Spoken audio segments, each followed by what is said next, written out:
The private equity reckoning. Why the traditional buyout model is failing investors, founders, workers, and America, and the new model that can fix it. Written by Anderson Fox. Prologue. The store that disappeared. There are companies we remember because they sold us something, and then there are companies we remember because they became part of our lives. Toys R Us was one of those companies. For millions of children, it was not merely a retailer. It was a kingdom built under fluorescent lights. The aisles felt endless. The shelves rose higher than a child could reach. Bicycles hung from metal racks. Video games flashed behind glass. Action figures stood in formation. Dolls stared out from bright cardboard boxes.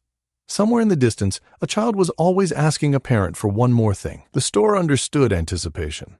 It understood that childhood desire was not practical, patient, or restrained. A visit could begin as an errand and become a memory. That memory matters because companies are often discussed as though their only meaning exists inside financial statements. Revenue, margins, debt, assets, EBITDA, comparable company multiples, return on invested capital. These numbers matter. Anyone who says otherwise has never been responsible for protecting capital or keeping a company solvent. But the numbers are not the company. The company is also the cashier who has worked the same location for 15 years. It is the warehouse employee who knows which shipment is late before the tracking system does. It is the regional manager who can sense a weak holiday season from the tone of store managers' voices. It is the supplier who expanded a factory because a long-term customer promised another year of orders. It is the family that assumes the next paycheck will arrive because the last 200 arrived on time. A company is a living network of promises.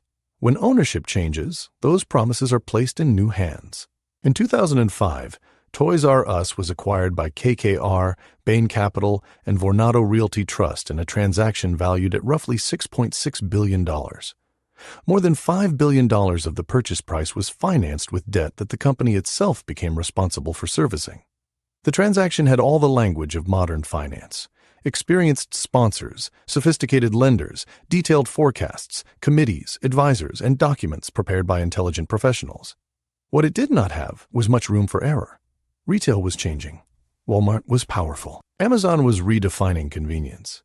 Toys R Us had strategic weaknesses before the acquisition and would make additional mistakes afterward. Its online position was inadequate. Its store experience needed reinvention. Its merchandising and supply chain needed modernization. But strategic mistakes are not unusual. Every living company makes them. The decisive question is whether a company has the financial room to recover. Toys R Us needed investment. It needed a compelling digital strategy. It needed stores redesigned around experience. It needed better integration between physical retail and online shopping. It needed experimentation, leadership, and time. Instead, a large share of its cash-generating capacity was consumed by the burden attached to its own acquisition. This is one of the strangest features of the leveraged buyout system. A company can be required to help pay for the transaction that placed it under new ownership. Imagine buying a house and sending the mortgage obligation to the people already living inside it. Then imagine charging those residents advisory fees for teaching them how to live with less money. The comparison is imperfect, as all comparisons are, but it reveals the central moral and economic tension. Private equity managers often say that debt creates discipline. They are right. Debt can force management to prioritize. It can prevent waste. It can sharpen decision-making. It can stop executives from treating shareholder capital as an unlimited resource. But discipline has a limit. A carefully controlled fire can warm a building. Too much fire destroys it. By 2017, Toys R Us had filed for bankruptcy. In 2018, its remaining United States stores closed and approximately 33,000 employees lost their jobs. The collapse cannot honestly be blamed on a single factor. Amazon did not disappear. Walmart did not become gentle. Consumer behavior did not pause. Management was not innocent. But the company's debt burden cannot honestly be treated as a footnote either. The debt reduced flexibility at the exact moment flexibility mattered most. It limited investment at the exact moment investment was required. It narrowed the company's choices while competitors were creating new ones. And when the end came, the consequences, the reached company's choice in. They reached workers and community. They reached children who would never experience that particular feeling of walking beneath the giant letters of a store built entirely for them. Meanwhile, the financial system moved on. There were other funds to raise, other deals to close, other companies to acquire, other models to prepare, other fees to collect. This book begins with Toys R Us, not because it is the only example of private equity failure. It begins here because nearly everyone understands what disappeared. The sign came down, the doors closed, the workers went home, the childhood kingdom became vacant real estate. But the larger machine remained intact. Introduction. The reckoning has already begun. Every financial system eventually reaches a moment when the story it tells about itself collides with the results it produces. Private equity has reached that moment. For decades, the industry described itself as one of capitalism's most effective engines. It would acquire companies overlooked by public markets or weakened by poor management. It would provide focused ownership, strategic discipline, expert governance, patient capital, and operational support. It would make difficult decisions that dispersed public shareholders and cautious boards were unwilling to make. Then, after years of improvement, it would sell a stronger company and divide the gains among its investors. That is an excellent model when it is real. Somewhere along the journey, parts of the industry discovered a more reliable business. Instead of depending primarily on the difficult work of improving companies, managers could earn substantial income by gathering assets, charging recurring fees, completing transactions, placing debt on portfolio companies, refinancing those companies, and reporting increases in value that might not be tested in an actual sale for years. The language remained the same. Value creation, operational improvement, strategic transformation, alignment, partnership. But the economics beneath the language began to drift. A manager could receive fees while the investor waited. A firm could raise a new fund before the prior fund had returned enough capital. A portfolio company could carry the acquisition debt. Employees could absorb the restructuring. Customers could experience deteriorating service. A founder could watch a lifetime's work lose its identity. And the transaction could still be described as successful because the investment had not yet been marked down. This is not capitalism functioning at its best. It is capitalism separating reward from responsibility. The problem is not profit. Profit funds reinvestment, rewards risk, attracts talent, and allows enterprises to survive. The problem is not private ownership. Private ownership can provide clarity, speed, long-term thinking, and accountability that public companies often lack. The problem is not debt. Debt is one of the most useful tools in finance. Used responsibly, it lowers the cost of capital and allows investors to complete transactions that would otherwise be impossible. The problem is not even fees. Professionals deserve compensation for their expertise, infrastructure, and responsibility. The problem begins when these tools become substitutes for the thing they were supposed to support. When debt replaces operational improvement, when fees replace performance, when adjusted EBITDA replaces cash, when multiple expansion replaces innovation, when acquisition volume replaces judgment, when cost-cutting replaces leadership, when the appearance of alignment replaces actual shared risk. That is when investment becomes extraction. The operating gap. The modern private equity industry is filled with intelligent people. They attended excellent universities. They worked punishing hours at investment banks and consulting firms. They can analyze industries, construct models, negotiate credit agreements, prepare investment committee memoranda, and manage complex transactions. But intelligence is not the same as operating wisdom. A person can understand the mathematics of a company without understanding the company. The model may show labor as a percentage of revenue. The operator sees the plant supervisor who prevents 10 expensive mistakes every week. The model may show a location with weak margins. The operator sees a training center that supports the performance of 5 stronger locations. The model may identify inventory reduction as an immediate source of cash. The operator knows the excess inventory is the only reason the company can fulfill emergency orders faster than its competitors. The model may recommend eliminating middle management. The operator knows those managers carry the relationships, judgment, and informal systems preventing the company from falling apart. This does not mean it's right. Operator nenothy become sentimental, resist necessary change, and confuse familiarity with value.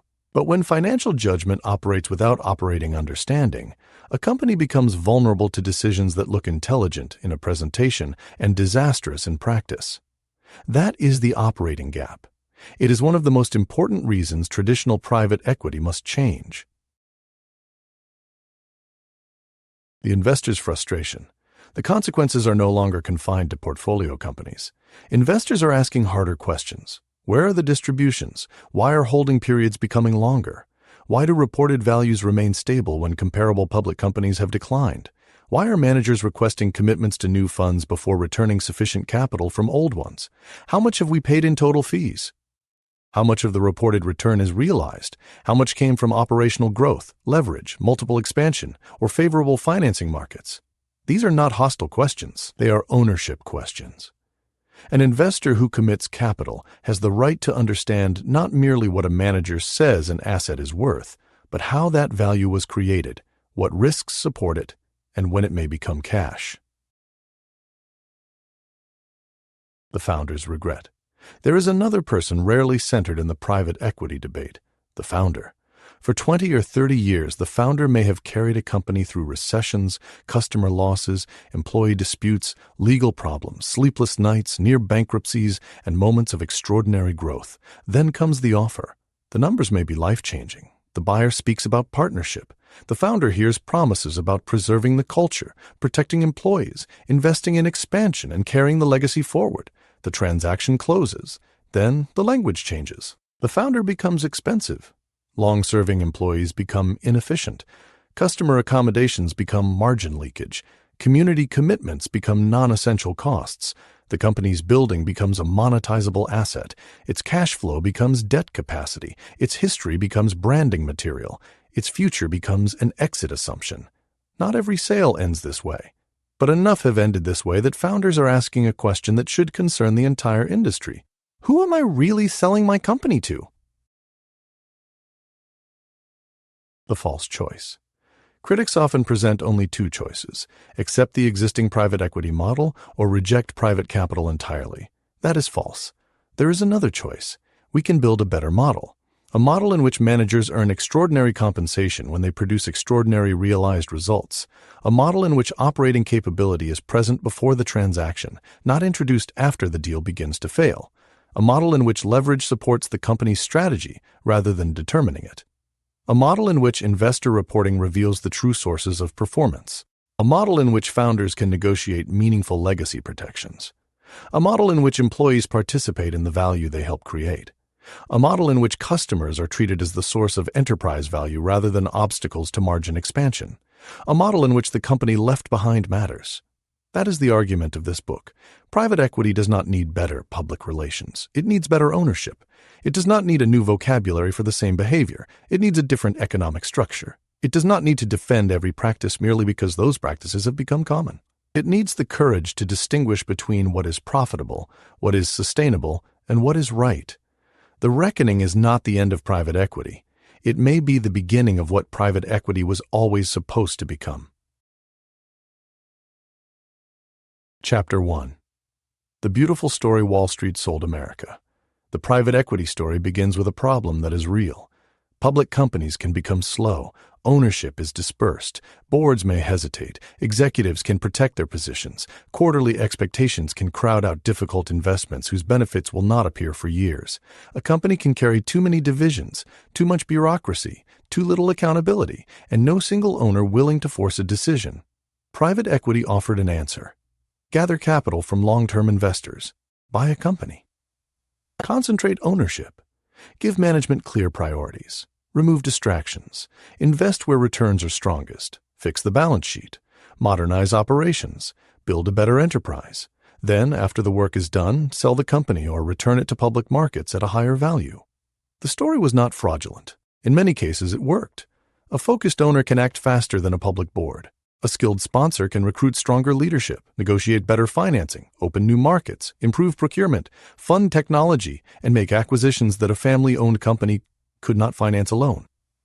Research on buyouts has found evidence of productivity gains, especially in certain transaction types and conditions. The industry's defenders are therefore right about something important. Concentrated ownership can be powerful. Power, however, is not the same as virtue. The beautiful story assumed that the owner's reward would come from making the company better. It assumed that debt would impose discipline without becoming a choke chain. It assumed that managers would earn their carry after investors received their money back. It assumed that the operating plan would matter more than the financial engineering. It assumed that the people controlling the company understood what made the company work. As private equity grew, those assumptions weakened. The industry became an asset-gathering system as much as an investing system. A manager who once needed to improve a handful of businesses could build a large organization funded by recurring fees across many strategies: buyout, growth, real estate, infrastructure, credit, insurance, secondaries, and perpetual capital. Scale created resources and expertise, but it also changed the business model. The management company itself became an enterprise whose revenues could rise with assets under management even when investors' cash returns slowed. The language of transformation remained. The source of profit became more complicated. Consider the difference between two firms. The first firm buys a manufacturer with outdated equipment and a strong reputation. It contributes meaningful equity, uses moderate debt, retains the plant's best operators, installs modern systems, expands the sales force, reduces defects, and enters 2 new markets. 5 years later, revenue is higher, margins are stronger, customer concentration is lower, employees earn more, debt is manageable, and the company sells to a strategic buyer. The second firm buys a similar manufacturer. It uses maximum leverage, sells the real estate, reduces maintenance, cuts experienced supervisors, raises prices without improving the product, adds back questionable expenses to EBITDA, refinances when markets are favorable, pays itself a dividend, and searches for a buyer before the consequences become obvious. Both transactions may produce an attractive internal rate of return.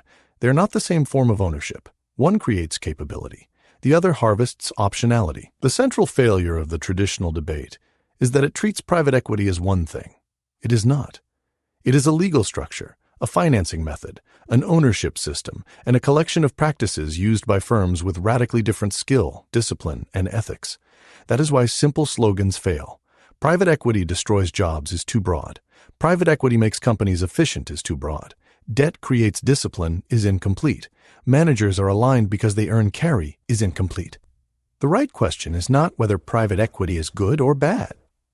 The right question is what kind of owner a particular fund becomes once the documents are signed and the capital is committed. A true owner accepts 3 obligations. First, an owner must understand the asset. A company is not only a stream of cash flows, it is a system of customers, people, processes, relationships, risks, and accumulated knowledge. Second, an owner must bear meaningful consequences. When the downside is transferred almost entirely to the portfolio company, employees, creditors, or limited partners, decision-making becomes distorted. Third, an owner must leave the enterprise capable of surviving beyond the exit. A buyer who creates a fragile company and sells it before the fragility is exposed has not necessarily created value. It may have transferred risk to the next holder. The beautiful story Wall Street sold America deserves to survive, but only in its honest form. Private equity should be a place where patient capital, concentrated governance, and operating skill come together to accomplish what fragmented ownership cannot. That is a model worth defending. The reckoning begins because too much of the industry has asked to be praised for that model while being paid through another one. Reckoning principle. The legitimacy of private equity depends on whether returns come primarily from building a stronger company, not merely from rearranging who carries the risk. Chapter 2. What private equity actually is. The mystique of private equity survives partly because the structure is described in a language that makes ordinary people feel like outsiders. It does not need to be mysterious. A private equity fund is a pool of capital organized to make investments that are not traded like ordinary public stocks. The manager is usually called the general partner, or GP. The investors are called limited partners, or LPs. The LPs may include pension plans, endowments, insurance companies, sovereign wealth funds, family offices, foundations, and wealthy individuals. The LP does not typically hand the entire commitment to the fund on the first day. Instead, it promises to provide capital when the manager issues a capital call. The GP then uses that money, together with borrowed money in many buyouts, to acquire companies. The fund has a finite life, often around 10 years, though extensions are common. The early years are used to find and buy investments. The middle years are used to own and improve them. The later years are supposed to be used to sell them and distribute cash. That last word matters. Cash. Private equity performance can be discussed through several measures. Internal rate of return, or IRR, is sensitive to timing. Receiving money earlier can make a return look stronger, even when the total profit is not dramatically higher. Multiple of invested capital, or MOIC, asks how many dollars came back for each dollar invested. A 2 times multiple means $2 of value for every dollar invested, but it does not tell you whether that happened in 3 years or 12. Distributed to paid-in capital, or DPI, measures how much cash has actually been returned relative to the amount contributed.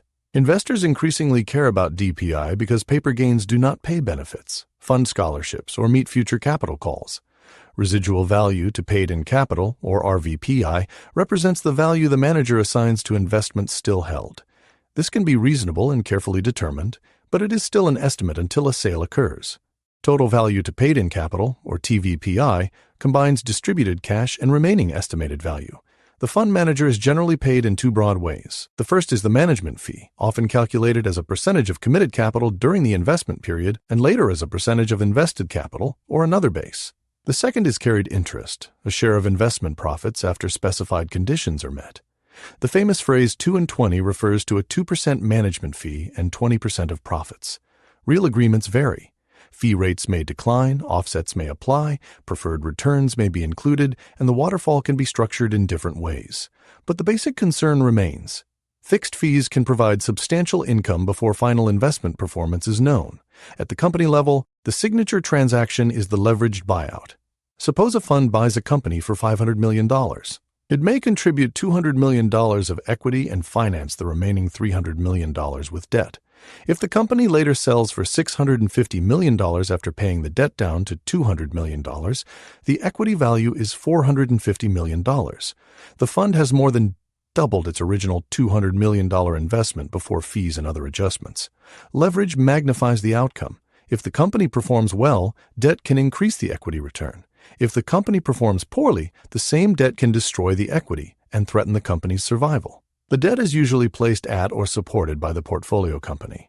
That means the operating business must generate the cash to pay interest and eventually repay or refinance the borrowing. Private equity managers use several common value creation levers: grow revenue organically, improve margins, replace or strengthen management, make add-on acquisitions, expand into new markets, improve pricing and procurement, sell non-core assets, pay down debt, exit at a higher valuation multiple. Some of these levers are operational, some are financial. Most deals use a combination. The danger begins when the financial levers are treated as if they prove operational excellence. A company can increase EBITDA because it genuinely serves more customers, improves productivity, and builds a stronger product. It can also increase adjusted EBITDA because expenses are excluded, maintenance is deferred, or acquired earnings are added faster than integration problems appear. A fund can generate a high IRR because it transformed a business. It can also generate a high IRR because it used more leverage, took an early dividend, and sold into a generous market.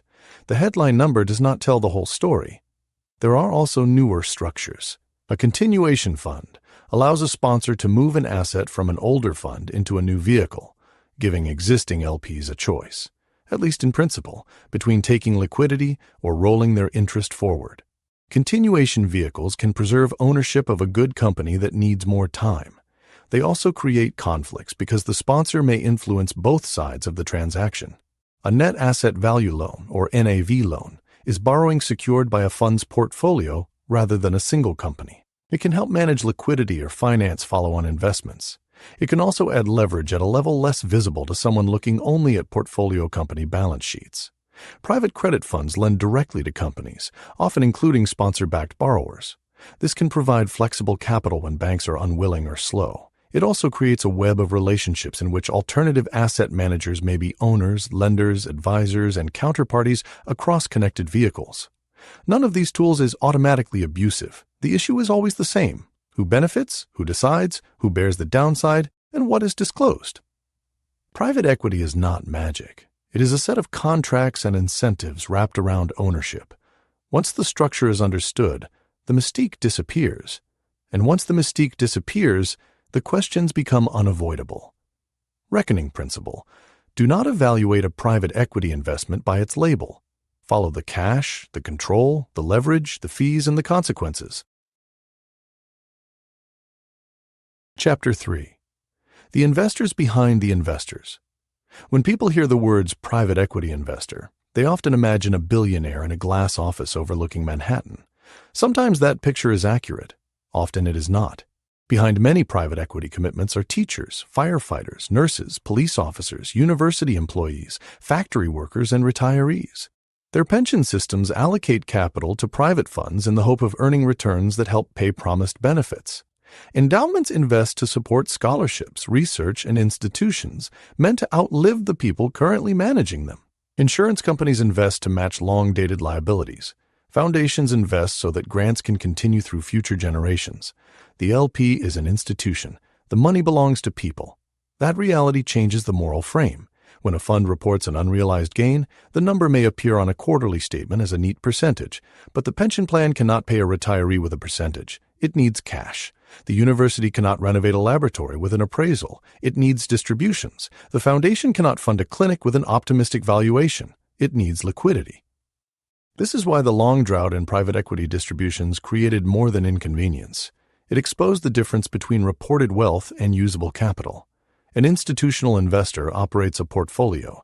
It receives capital calls from existing funds, makes commitments to new funds, pays benefits or grants, and rebalances among public equity, fixed income, real estate, private equity, credit, and other assets. When private equity distributions slow, the investor must find cash elsewhere. It may sell liquid assets, reduce new commitments, borrow, or sell fund interests at a discount in the secondary market. The GP sees one fund. The LP sees all obligations at once. That asymmetry can produce a strange conversation. The manager points to strong unrealized marks and argues that the portfolio is healthy. The investor points to a bank account and asks when the money is coming home. Both statements can be true. A company may be valuable and still be difficult to sell at the price the manager wants. But the investor did not commit capital merely to admire an asset indefinitely. The structure promised a cycle. Call capital, invest it, create value, exit, distribute. When the cycle breaks, trust weakens. The problem is intensified by fundraising. A successful private equity firm does not wait for every investment in Fund 1 to be sold before raising Fund 2. It raises successive vehicles so the organization can continue investing. That is sensible, but it creates pressure on LPs to commit again before the outcome of the prior fund is fully known. A manager may say, "The portfolio is performing well." The LP may hear, "Please judge us using values we calculated ourselves," while committing new capital before those values are realized. The best managers understand this tension and communicate honestly. They explain which assets are ready for exit, which are not, how valuations were established, what debt maturities are approaching, what operating assumptions changed, and what the downside case looks like. The weakest managers treat LP questions as disloyalty. That is backwards. Limited partners are not passive sources of permanent money. They are fiduciaries. Their job is not to preserve the feelings of fund managers. Their job is to evaluate risk, negotiate terms, compare opportunities, and protect beneficiaries who may never know the names of the firms managing their retirement capital. The private equity industry often emphasizes the sophistication of its investors. Pension plans and endowments do employ professionals, consultants, lawyers, and investment committees. But sophistication does not eliminate structural disadvantage. The GP controls the information, valuations, timing, and operating narrative. The LP may hold hundreds of fund relationships and receive reports designed by each manager. Side letters create different rights for different investors. Advisory committees see some conflicts, but not necessarily every operating detail. Fund documents can be hundreds of pages long. By the time a pattern becomes visible, the capital may have been locked up for years. This does not excuse weak LP governance. Investors must improve their own discipline. They should calculate total fees in dollars, not only percentages. They should separate realized and unrealized performance.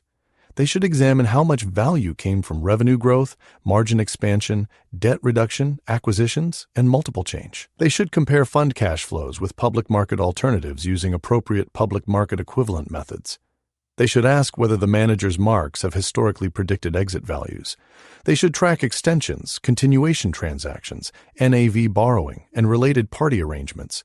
Most important, they should stop confusing access with quality. For years, certain private equity funds were difficult to enter. Scarcity itself became a signal. An LP might accept weaker terms because it feared losing access to a prestigious manager. Prestige can be deserved. It can also become a tax on skepticism. The investor behind the investor cannot afford that tax. The retired teacher does not benefit because a fund invitation was exclusive. She benefits when the investment produces durable, risk-adjusted net cash returns sufficient to support the pension promise made to her. That should be the standard, not the size of the fund, not the architecture of the annual meeting, not the confidence of the presentation. Cash returned, risk understood, fees justified, and beneficiaries protected.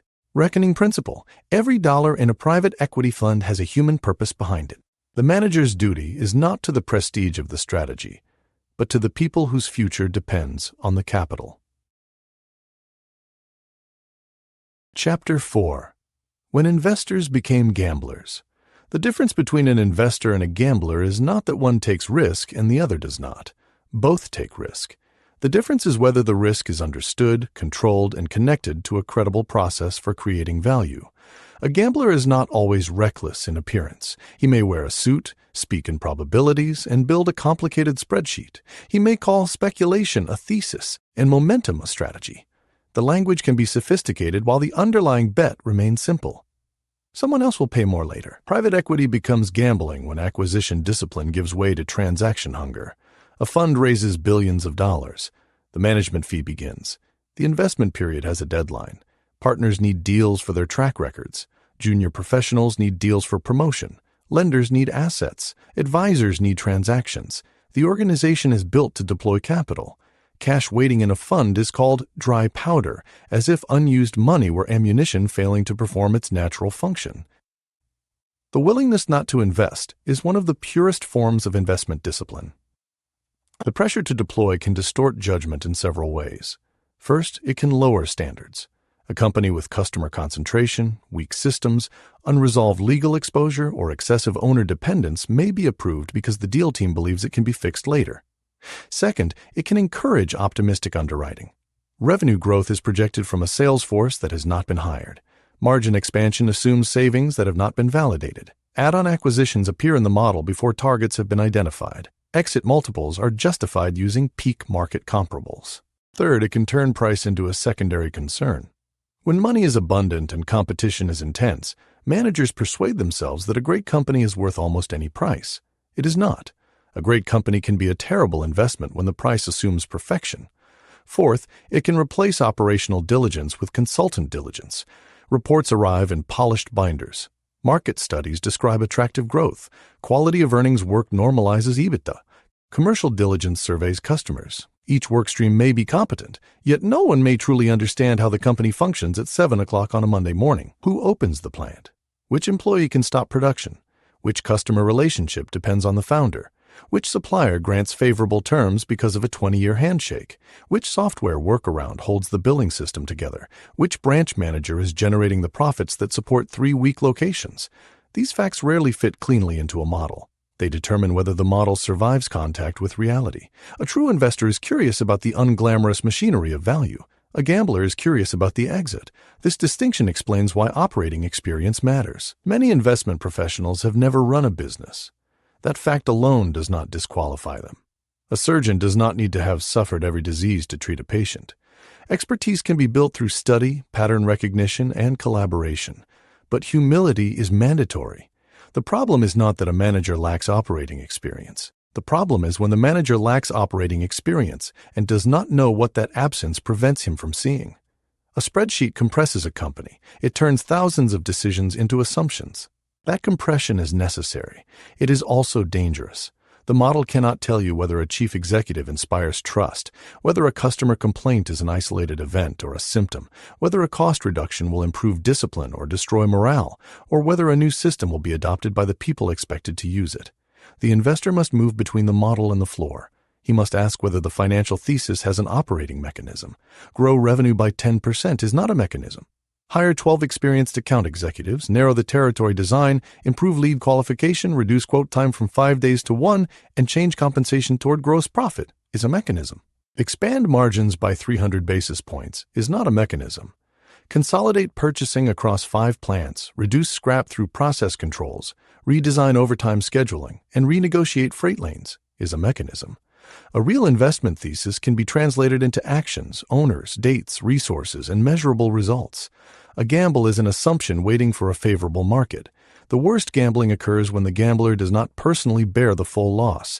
If a fund manager earns years of fees, places debt on the company, and invests a relatively small amount of personal capital, the economics may reward action more than caution. The portfolio company carries the debt. The LP supplies most of the equity. Employees and creditors absorb distress. The manager retains experience, relationships, and fee income even if the deal fails. That does not mean managers are indifferent to failure. Reputation matters. Fundraising matters. Carry matters. Careers can be damaged. But the downside is not symmetrical. True alignment requires more than a slide showing that the GP committed capital. It requires asking whether the amount is meaningful relative to the wealth and fee income of the decision makers. It requires clawbacks that work. It requires governance that can stop a bad deal. It requires a culture in which passing on a transaction is rewarded rather than treated as lost production. The investor must be allowed to say 3 words that the machine hates. Not this deal. That is not fear. It is discipline. Reckoning principle. An investment thesis must explain how value will be created in the business. When the thesis depends mainly on leverage, timing, or a future buyer's generosity, the investor has become a gambler. Chapter 5. The Fee Factory. The private equity industry likes to describe itself as a performance business. That description is only partly true. Carried interest is performance compensation. It is earned when investments generate profits under the terms of the fund agreement. But a large private equity organization is also sustained by recurring fees that can arrive regardless of whether an individual portfolio company ultimately succeeds. This distinction is not a technicality. It shapes behavior. Consider the management fee. A fund may charge a percentage of committed capital during its investment period, then shift to invested capital, net invested capital, or another base later. The percentage may look modest. The dollar amount may not be. A 2% annual fee on a $5 billion fund is $100 million before reductions, offsets, expenses, and variations in the agreement. That revenue pays salaries, rent, technology, travel, advisors, recruiting, fundraising, and the infrastructure needed to manage the portfolio. A strong institution requires resources. No serious investor should expect a capable manager to operate for free. The question is not whether fees exist. The question is whether the fee system can become more reliable than the investment system. Once a firm manages multiple funds and strategies, its recurring revenue can become enormous. The organization may earn fees from buyout funds, credit vehicles, real estate infrastructure, secondaries, insurance assets, continuation funds, and permanent capital products. Publicly listed alternative asset managers are often evaluated partly on fee-related earnings, the stable profits produced by management fees and related revenue. That stability is attractive to shareholders of the management company. It does not always produce the same incentives for limited partners. The LP wants excellent net returns and timely distributions. The management company may benefit from larger assets under management, longer-lived vehicles, and more products. These goals can coexist. They can also diverge. Fees are not limited to the headline management fee. Depending on the agreement and era, funds or portfolio companies may bear transaction fees, monitoring fees, consulting fees, director fees, broken deal expenses, legal costs, diligence costs, travel expenses, technology charges, financing fees, and costs associated with operating teams. Many agreements provide offsets that reduce the management fee by some portion of portfolio company fees. The details matter. The Securities and Exchange Commission has repeatedly identified deficiencies involving fee calculations, expense allocation, disclosures, and conflicts at private fund advisors. Enforcement actions have involved excess management fees, failures to apply required offsets, accelerated monitoring fees, and portfolio company charges that were not fully disclosed. These cases do not prove that the entire industry is abusive. They prove that the complexity of the fee system creates room for conduct that investors may not anticipate. Complexity favors the party that writes the invoice. An LP can read the limited partnership agreement and still struggle to calculate the total economic burden. Fees may occur at different levels, at different times, under different definitions. Some costs reduce fund returns directly. Others reduce portfolio company earnings and therefore the company's value. Some are offset. Some are not. Some are disclosed in footnotes few beneficiaries will ever see. The most revealing question is not, what is the management fee percentage? It is, how many dollars did the manager, its affiliates, and related service providers receive from this relationship, and how much net cash did the investor receive? That calculation should be simple. Often it is not. The fee factory also changes the meaning of failure. Imagine a fund that underperforms over 10 years. The investors may earn a disappointing return. The manager may earn little or no carry. But the management company may still have collected hundreds of millions of dollars in fees during the fund's life. The manager did not achieve the outcome investors wanted, yet the organization may have remained profitable. This is not identical to fraud. The fees were negotiated. Investors were represented by professionals. The manager performed work, but the economic result reveals imperfect alignment. A truly aligned model would make fixed fees sufficient to operate the investment platform, not sufficient to create extraordinary wealth independent of investment success. The extraordinary wealth should come from extraordinary realized performance.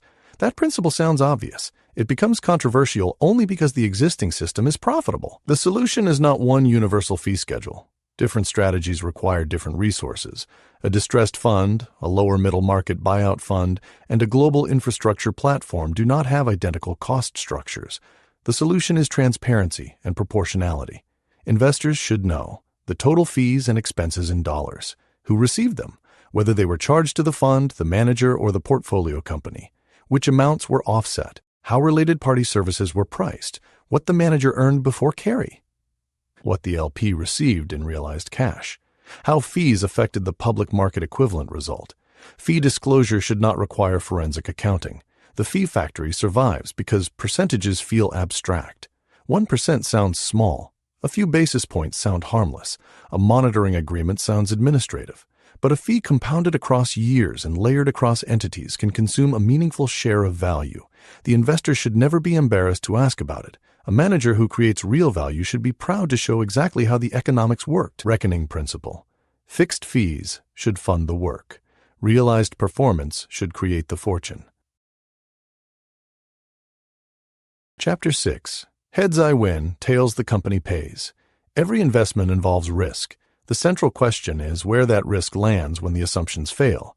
In a traditional leveraged buyout, the private equity fund contributes equity and arranges debt. The fund's equity can be lost. That is real risk. The partners' reputations and future fundraising can suffer. That is also real. But the portfolio company carries much of the operating burden.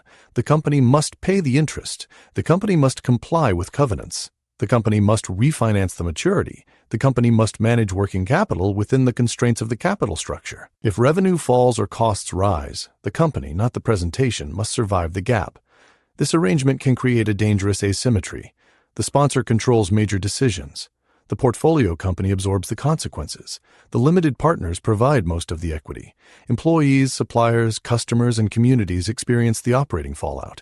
The manager may still receive management fees from the fund and fees or reimbursements connected to the portfolio. The phrase, heads I win, tails you lose, is too crude. Sponsors can and do lose money. But the phrase toward a legitimate concern. The reward and downside are distributed differently among the participants. Suppose a sponsor buys a company for $1 billion using $400 million of equity and $600 million of debt. Over 3 years, the company performs well enough to refinance and pay a $150 million dividend to the owners. A year later, the market turns. Customers delay orders. Interest costs rise. The company cannot refinance on acceptable terms and files for bankruptcy. The sponsor may lose the remaining equity. Yet it has already recovered part of its investment through the dividend and may have earned fees. The lenders negotiate recovery. Employees face uncertainty. Suppliers may be paid cents on the dollar. Customers search for alternatives. The private equity return and the corporate outcome have separated. Dividend recapitalizations are not inherently wrong. A company may have reduced debt, improved earnings, and become capable of supporting a prudent refinancing. Returning capital can reduce investor risk and improve fund liquidity. The problem arises when the distribution weakens the company's resilience or transfers value before the durability of the improvement is proven. The same issue appears in sale-leaseback transactions. A company owns real estate. The sponsor sells the property and leases it back. The transaction releases cash that can fund growth, pay debt, or return capital. It can be rational, but the company has exchanged an owned asset for a fixed obligation. In a downturn, rent still comes due. The balance sheet may look lighter while the operating risk is increased. Again, the tool is not the villain. The absence of restraint is. A responsible owner asks whether the company can survive conditions that are worse than the base case. Not merely a slightly lower growth rate in a model, but actual disorder. A major customer leaves. A supplier fails. A recession reduces volume. A cyber attack interrupts operations. Insurance costs rise sharply. A new regulation increases labor expense. A refinancing market closes. Management loses credibility. The capital structure should leave room for reality. Too many deals are underwritten as though volatility were a temporary inconvenience rather than a permanent feature of business. The model includes a downside case, but the transaction is priced using the base case. The debt is sized using adjusted EBITDA.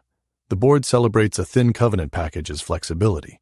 Then an ordinary business problem becomes a solvency problem because the balance sheet has no shock absorber. When that happens, management is told to act quickly. Hiring freezes, capital expenditure cuts, inventory reductions, vendor extensions, benefit changes, facility closures. The company begins consuming the capabilities it needs to recover. The sponsor may call this decisive action. Sometimes it is. A business in distress must make hard choices. But a distinction must be made between operating problems and capital structure problems. If a healthy company becomes fragile because the acquisition placed too much debt on it, the owner should not praise itself for managing the fragility it created. True risk sharing requires the sponsor to preserve meaningful exposure to the long-term outcome. It requires boards to reject distributions that leave the company undercapitalized. It requires lenders and LPs to examine layered leverage at the portfolio, fund, and management company levels. It requires transparency about dividends, asset sales, and related party payments. It also requires moral clarity. Limited liability is a legal foundation of modern enterprise. It encourages investment by defining the maximum capital at risk. But limited liability should not become limited responsibility. An owner may have the legal right to extract cash. The owner still has to ask whether doing so leaves the company able to meet its promises. Reckoning principle. The party that controls the risk should retain meaningful exposure to the consequences. Control without consequence is not alignment. At the closing dinner, debt can feel abstract. It is a line in the sources and uses table. It is a leverage multiple. It is a term sheet, a spread, a maturity date, a covenant package, and a schedule of amortization. On Monday morning, the debt moves downstairs. It enters the operating company. It becomes a payment that must be made before a new machine is purchased. It becomes the reason a vacant sales territory remains unfilled. It becomes the explanation for why the technology project is delayed, why the inventory target is tightened, why the plant roof is patched instead of replaced, and why management begins watching daily cash rather than long-term strategy. This is how financial structure becomes operating reality. Debt is not merely a claim on cash flow. It changes behavior inside the company. A moderate debt burden can sharpen a business. Management must prioritize. Pet projects lose protection. Working capital becomes visible. Capital allocation improves. The organization learns that cash is not an accounting opinion. An excessive debt burden can produce the opposite result. Managers stop making the right decision and start making the decision that protects the next quarter. They delay maintenance because the failure will probably occur after the reporting period. They cut training because the benefit is difficult to measure. They reduce safety stock because inventory consumes cash. They raise prices across the board because strategic pricing takes time. They push suppliers because lenders are less patient than vendors. The company does not collapse immediately. It becomes thinner. Resilience is difficult to see on an income statement. It appears as spare capacity, experienced people, redundant suppliers, excess liquidity, maintained equipment, customer goodwill, and time to think. Financial engineering often labels these things inefficient. Some are inefficient. Others are the reason a company survives surprise. The danger is greatest when debt is sized against adjusted EBITDA rather than durable free cash flow. EBITDA is useful. It approximates operating earnings before interest, taxes, depreciation, and amortization. Lenders and investors use it because it allows comparisons and focuses attention on the earnings available before financing and certain non-cash charges. But EBITDA is not cash. A business must replace equipment. It must fund working capital. It must pay taxes. It may have restructuring costs that are called non-recurring every year. It may capitalize software or customer acquisition expenses that still consume money. It may need more inventory as it grows. It may have pension, lease, environmental, or legal obligations. A company can report attractive EBITDA and have weak debt-paying capacity. The phrase cash conversion therefore deserves more attention than it receives. How much of EBITDA becomes free cash flow after the investments required to maintain the business? Is the conversion stable across seasons? Does growth consume cash? Are receivables collectible? Is inventory saleable? Are capital expenditures maintenance or expansion? What happens when vendors demand faster payment? The debt moves downstairs into all of these questions. Interest rates matter too. During years of cheap money, sponsors could underwrite transactions using low borrowing costs and assume refinancing would remain available. Floating rate debt appeared manageable. When rates rose, interest expense consumed a much larger share of earnings. A business that had not deteriorated operationally could find its free cash flow transformed by financing cost alone. That is not a market accident. It is a risk that should have been underwritten. The responsible question is not whether the company can service debt today. It is whether the company can service debt through a cycle without abandoning the investments that make tomorrow possible.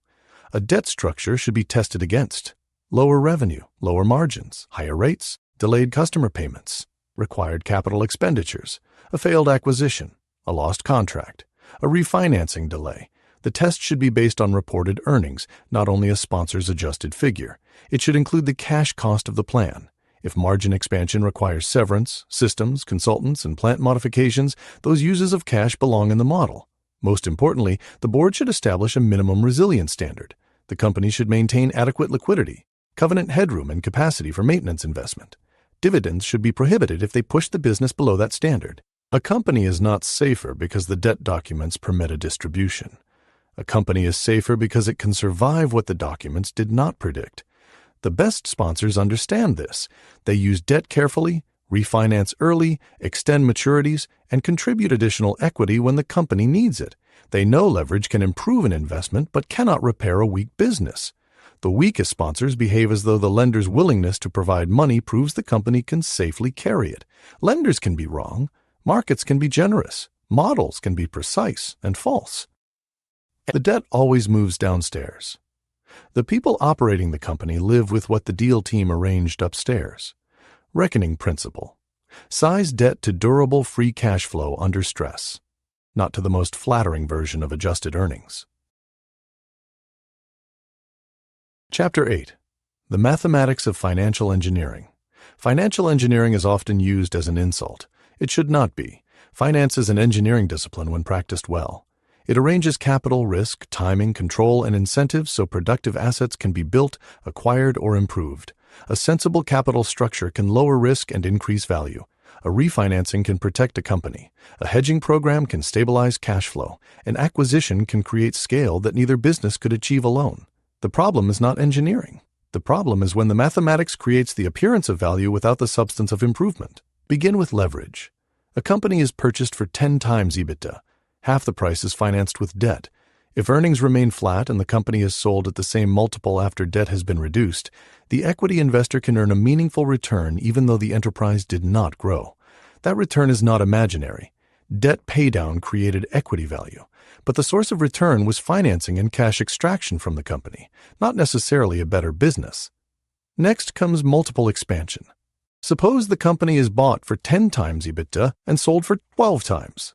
Even if earnings grow only modestly, the higher exit multiple can produce a strong result. Again, the gain is real if a buyer pays the price, but it may reflect market conditions rather than managerial skill. Then comes the add-on acquisition. A platform company trading at a high multiple buys smaller businesses at lower multiples. The combined earnings may receive the platform's higher valuation. This can be legitimate. Scale can create purchasing power, geographic reach, technology investment, and management depth. It can also become multiple arbitrage disguised as integration. The model counts acquired EBITDA immediately. The operating organization inherits systems, cultures, customers, and leaders that do not combine automatically. Synergies are announced before the work begins. Central costs are reduced on paper. The platform becomes larger, but not necessarily better. Adjusted EBITDA adds another layer. Every business has unusual expenses. A one-time legal settlement should not define normalized earnings. A founder's above-market compensation may reasonably be adjusted. Are not part of ordinary operations, but one-time can become a permanent category. Restructuring appears every year. Integration costs follow every acquisition. Stock compensation is treated as if employees do not value it. Future savings are added before they occur. Run rate revenue from incomplete initiatives enters the calculation. Lost customers are described as non-core. Maintenance spending is called growth capital. The adjustment bridge grows longer while cash remains stubbornly real. Internal rate of return can also reward timing.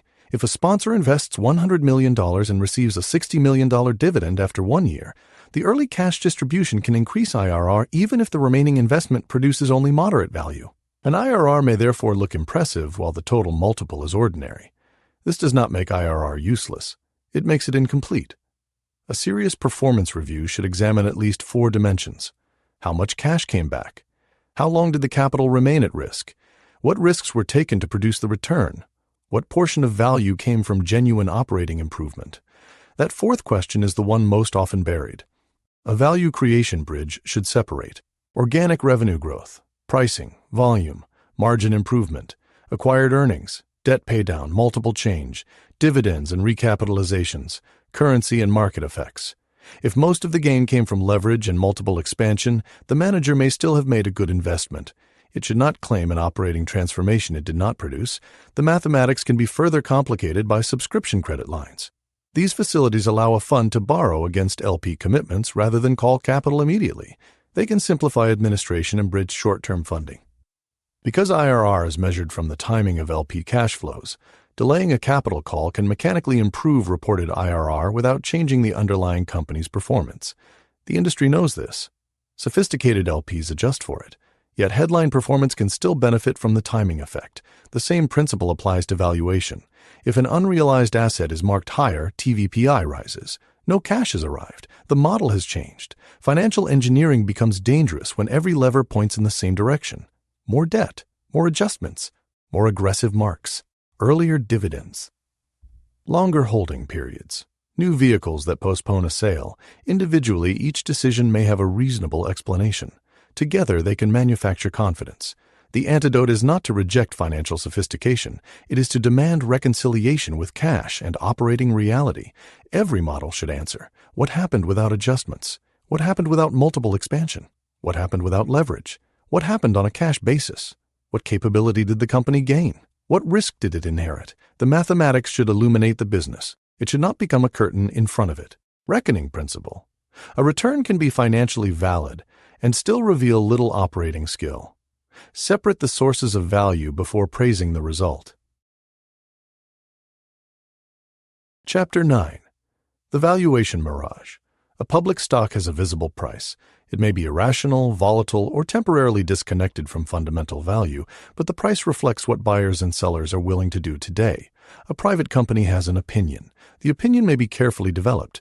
Managers use comparable companies, precedent transactions, discounted cash flow analysis, recent financing rounds, debt levels, operating performance, and independent valuation advisors. Fund review processes. Debate a sell to. The value remains an estimate. That is not a flaw unique to private equity. Real estate, infrastructure, private credit, venture capital, and many insurance assets require valuation judgment. Long-term investing would be impossible if every asset had to be sold merely to determine a price. The problem begins when an estimate is treated as cash. Private valuations tend to move more slowly than public markets. Part of that difference is appropriate. A private company does not need to be marked to every emotional swing in public prices. A well-governed owner can look through temporary volatility, but slow-moving marks can also create a mirage. If public comparable company multiples fall, the private asset may be held at a higher multiple because the manager believes its quality is superior. If earnings miss plan, the manager may emphasize a recovery forecast. If a sale process fails, the manager may argue that the bids did not reflect intrinsic value. Each explanation may be reasonable. Together they can delay recognition of reality. The conflict is obvious. The GP calculates or influences the value used to report its own performance. Higher marks improve TVPI, support fundraising, reduce the appearance of loss, and may affect compensation or borrowing capacity. Auditors provide oversight, but they do not create a market. Valuation committees can be rigorous, but they operate with information and assumptions supplied by the manager. The most honest valuation policy is not one that claims precision. It is one that displays uncertainty. An investor should see a range, value under the manager's base case, value using current public comparables, value using recent transaction evidence, value under a downside operating case, value after realistic selling costs and debt repayment. A single number hides the width of the judgment. The mirage becomes especially dangerous near the end of a fund's life. Assets that were expected to sell remain unsold. The manager faces pressure to generate liquidity but dislikes the price available in the market. Several options appear. The fund can hold the company longer. It can seek an extension. It can sell a minority stake. It can borrow against the portfolio.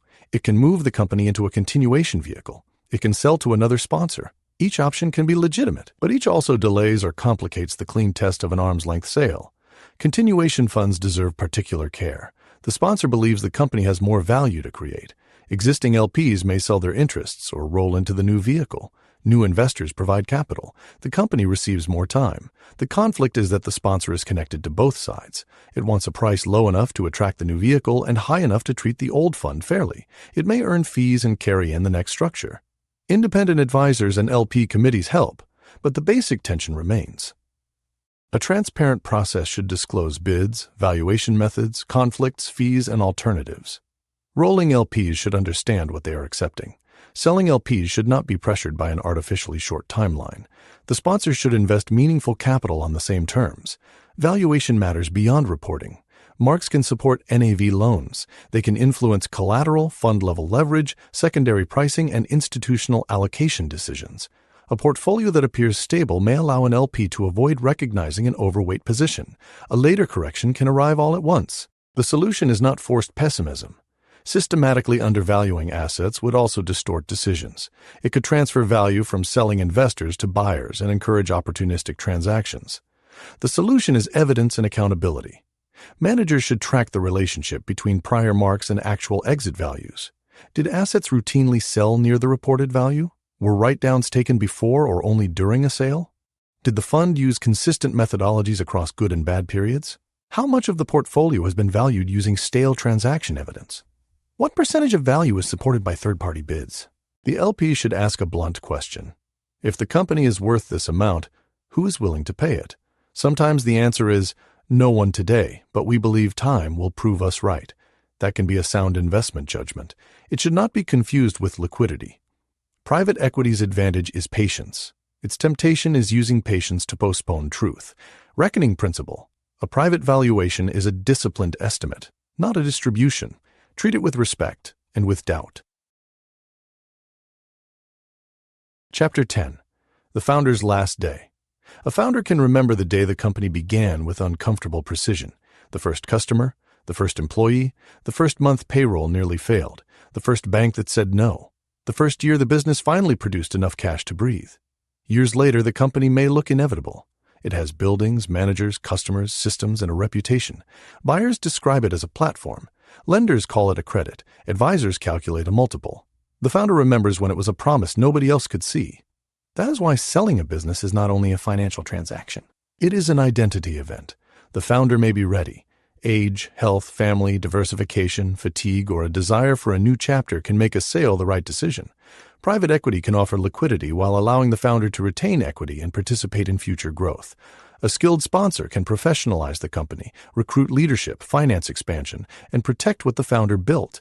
But the closing process can hide a dangerous misunderstanding. The buyer believes it is acquiring an asset. The founder believes it is choosing a successor. Those are not the same thing. During a sale process, nearly every buyer speaks the language of stewardship. The culture is valuable. Employees are essential. The brand will be preserved. The founder's legacy matters. Growth, not cuts, is the plan. Some buyers mean every word. Others mean the words only within the limits of the model. After closing, power changes. Promises not written into definitive documents become memories. The founder may hold rollover equity but lose control. The new board may replace management, centralize decisions, change compensation, close locations, sell property, or combine the business with a larger platform. The founder discovers that respect expressed in a dinner is not a governance right. This is where regret begins. It may begin quietly. A longtime employee is dismissed without consultation. A customer is told a service exception will no longer be honored. The company's name is reduced beneath the platform brand. A charitable commitment is canceled. The buyer's finance team challenges practices that were never efficient on paper but helped preserve trust. The founder is told the business must become more professional. Sometimes that is true. Founder-led companies can be overly dependent on one person. They may lack controls, data, succession planning, or management depth. Loyalty can protect weak performers. Informal systems can limit growth. A responsible buyer must change what needs to change. But professionalization should not mean erasing the reasons the company earned loyalty. The founder's danger is assuming that a high price and a good home are automatically connected. They are not. A buyer can pay the highest price precisely because it intends to use more leverage, extract more synergies, reduce more costs, or pursue a more aggressive consolidation strategy. The bid contains a plan. The founder must understand what makes that bid economically possible.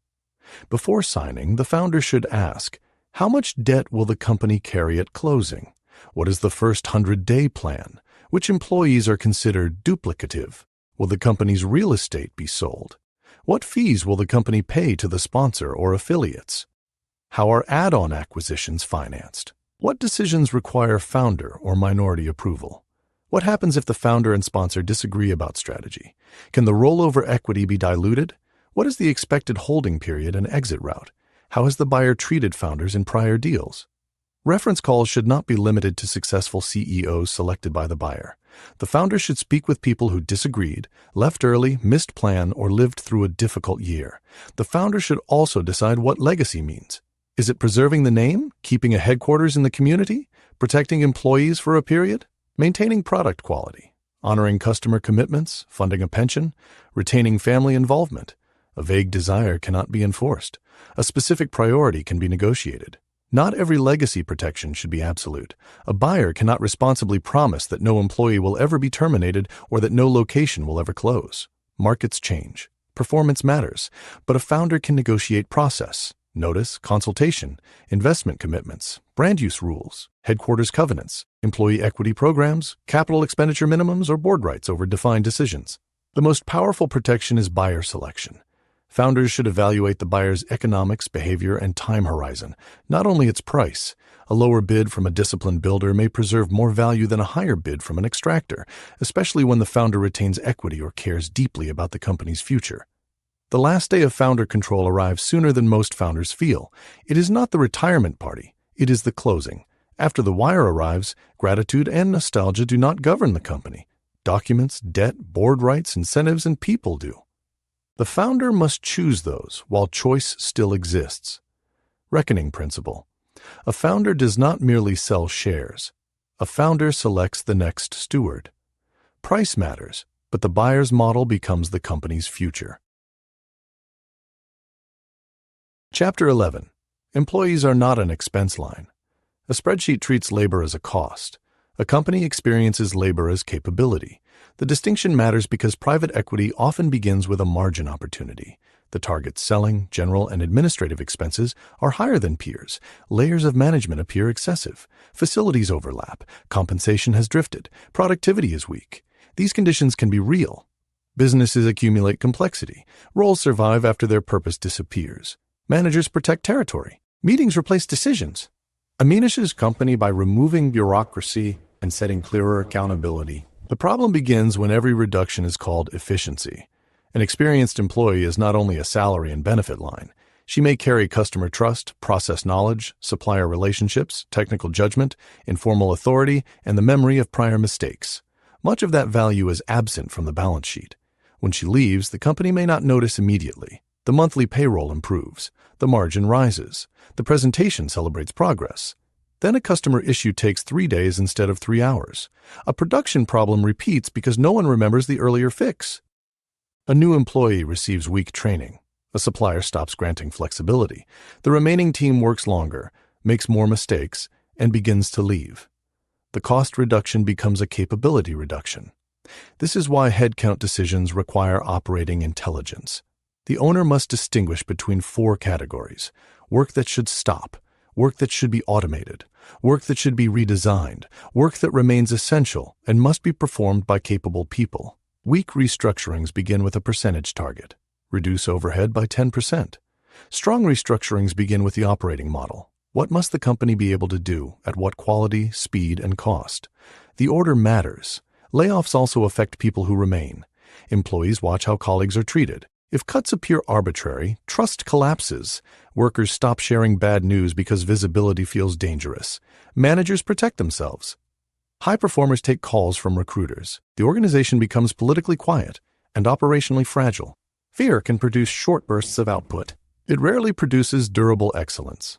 Private equity defenders correctly note that jobs are not guaranteed forever. A company that refuses to change can lose every job. Protecting an obsolete role may feel compassionate until the entire business fails. Responsible ownership sometimes requires closures, reductions, and leadership changes. The standard is not whether pain occurred. The standard is whether the decision was necessary, informed, proportionate, and connected to a credible future. A responsible workforce plan should answer: what capability is being removed? Who will perform the remaining work? What service or safety risks increase? What knowledge must be transferred? What investment accompanies the reduction? How will workload be measured afterward? What are the retention risks among key employees? What support will affected workers receive? The most advanced owners go further. They treat employees as participants in value creation. Broad-based equity programs can allow workers to benefit from an exit. Profit sharing can connect improvements to household outcomes. Training can turn productivity gains into career growth. Clear scorecards can replace vague pressure. Management can explain the economic reality rather than hiding behind jargon. Employee ownership is not a cure for poor governance. Equity can be worth nothing. Programs can be designed to generate publicity without meaningful participation. Workers should not be asked to substitute risky company equity for fair wages or retirement diversification. But when designed honestly, participation changes the relationship.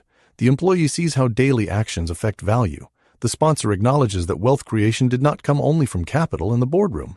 The company gains a stronger reason for people to stay through difficult change. The language of human capital has become so common that its meaning is often lost. Capital is an asset expected to produce future value. If employees are truly human capital, cutting them should be evaluated with the same seriousness as selling machinery, abandoning software, or canceling research. Some assets are underproductive. Some must be replaced. None should be removed merely because the immediate cash saving is visible. A company cannot cost-cut its way into greatness. It can remove waste, it can simplify, it can focus, but at some point the enterprise must sell, serve, invent, build, deliver, repair, advise, and lead. People do that work. Reckoning principle: reduce work before reducing people. When people must go, protect the capabilities the company still needs, and share value with those who remain to build it. Chapter 12. When the customer feels the deal. Customers are rarely invited to the acquisition announcement. They do not see the debt model. They do not read the investment committee memorandum. They do not know the sponsor's target return or holding period. They feel the deal later. The call takes longer to answer. The repair requires a second visit. The product contains cheaper material. The invoice includes a new fee. The local manager no longer has authority. The familiar employee has left. The warranty is harder to use. The company's private equity ownership may never be mentioned. The customer only knows the business has changed. This is the final test of operational value creation. A company exists because customers choose it, tolerate it, or cannot easily avoid it. Any strategy that improves margins by weakening the customer relationship is borrowing from the future. Some customer changes are necessary. Founder-led companies often underprice work, make unprofitable exceptions, customize excessively, or serve accounts that consume more value than they create. A new owner can introduce disciplined pricing, segmentation, service levels, and contract terms. The mistake is assuming every customer complaint represents resistance to rationalization. A complaint is data. It may reveal that a price increase exceeded value, that centralized service destroyed responsiveness, that staffing cuts damaged quality, or that an acquired platform no longer understands local expectations. Roll-up strategies are particularly vulnerable. A sponsor acquires many small businesses in a fragmented industry. The investment case promises scale, centralized finance, shared technology, purchasing power, common branding, cross-selling, and professional management. The logic can be powerful. But local businesses often win because they are local. The owner answers the phone. The technician knows the building. The customer trusts a name. A centralized platform can remove precisely the intimacy it purchased. The financial model calls this standardization. The customer may call it decline. The owner should therefore measure customer health with the same discipline used to measure EBITDA. Useful measures include retention by customer cohort, net revenue retention, complaint frequency and resolution time, repeat service visits, on-time delivery, warranty claims, product returns, net promoter or other satisfaction measures, price increases relative to service changes, lost customer interviews, employee turnover in customer-facing roles. The numbers must be interpreted carefully. A company can improve customer mix by leaving unprofitable accounts. Satisfaction scores can be manipulated. Retention can remain high in markets with limited competition. That last condition is especially important. When a roll-up acquires competitors in a local market, customers may remain because alternatives have disappeared. Higher prices and lower service do not necessarily cause immediate revenue loss. Market power can disguise deterioration. This is why antitrust agencies have increased attention to serial acquisitions and roll-up strategies. Small deals can fall below reporting thresholds even when the cumulative effect changes competition. Healthcare, veterinary services, home services, distribution, and other fragmented industries can be consolidated one local acquisition at a time. Scale is not inherently anti-competitive. A larger organization may invest in technology, compliance, training, and availability that small firms cannot afford.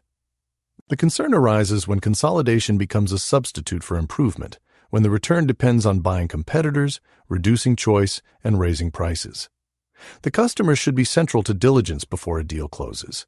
Do not ask only whether customers like the company. Ask why they stay. Is the relationship contractual or emotional? Is switching difficult? Does the founder hold the relationship personally? Do customers value local authority? Which service failures would cause them to leave? How much pricing power comes from superior value, and how much comes from limited alternatives? The post-close plan should define what will not be broken.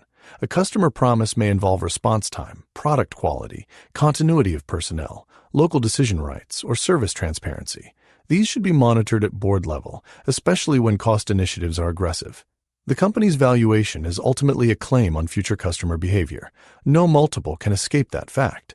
A sponsor may own the shares. The customer owns the revenue, reckoning principle. Every margin initiative should be tested against the customer promise. If the customer receives less while the owner extracts more, value has been transferred, not created. Chapter 13. The Death of a Familiar Store. Toys R Us has become a symbol because its decline contains no single villain and no single excuse.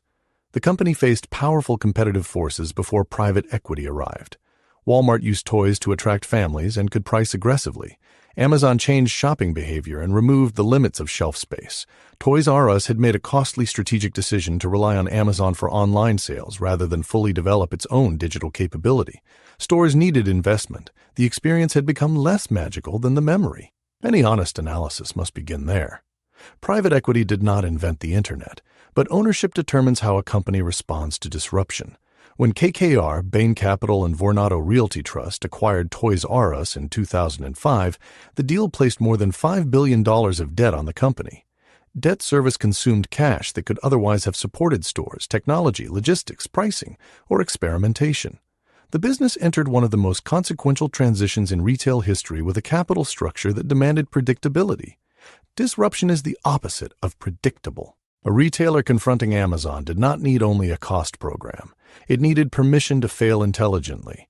It needed to redesign stores, test experiences, build digital infrastructure, integrate inventory, and create reasons for families to visit.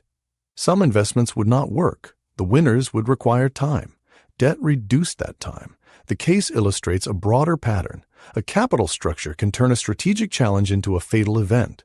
Without heavy debt, Toys R Us might still have failed. That came in. Retail history is filled with well-capitalized companies that misread customers and disappeared. The relevant question is counterfactual. Did the ownership and financing increase or decrease the company's ability to adapt? The answer is difficult to avoid. Interest payments competed with reinvestment. The company's strategic options narrowed. The owners had acquired a business that needed transformation and financed it in a way that made transformation harder. This is the opposite of the private equity promise. The promise says concentrated ownership enables difficult long-term change. The Arstru made a BOV. The human outcome deepened the criticism. When the company liquidated its United States operations in 2018, approximately 33,000 employees lost their jobs.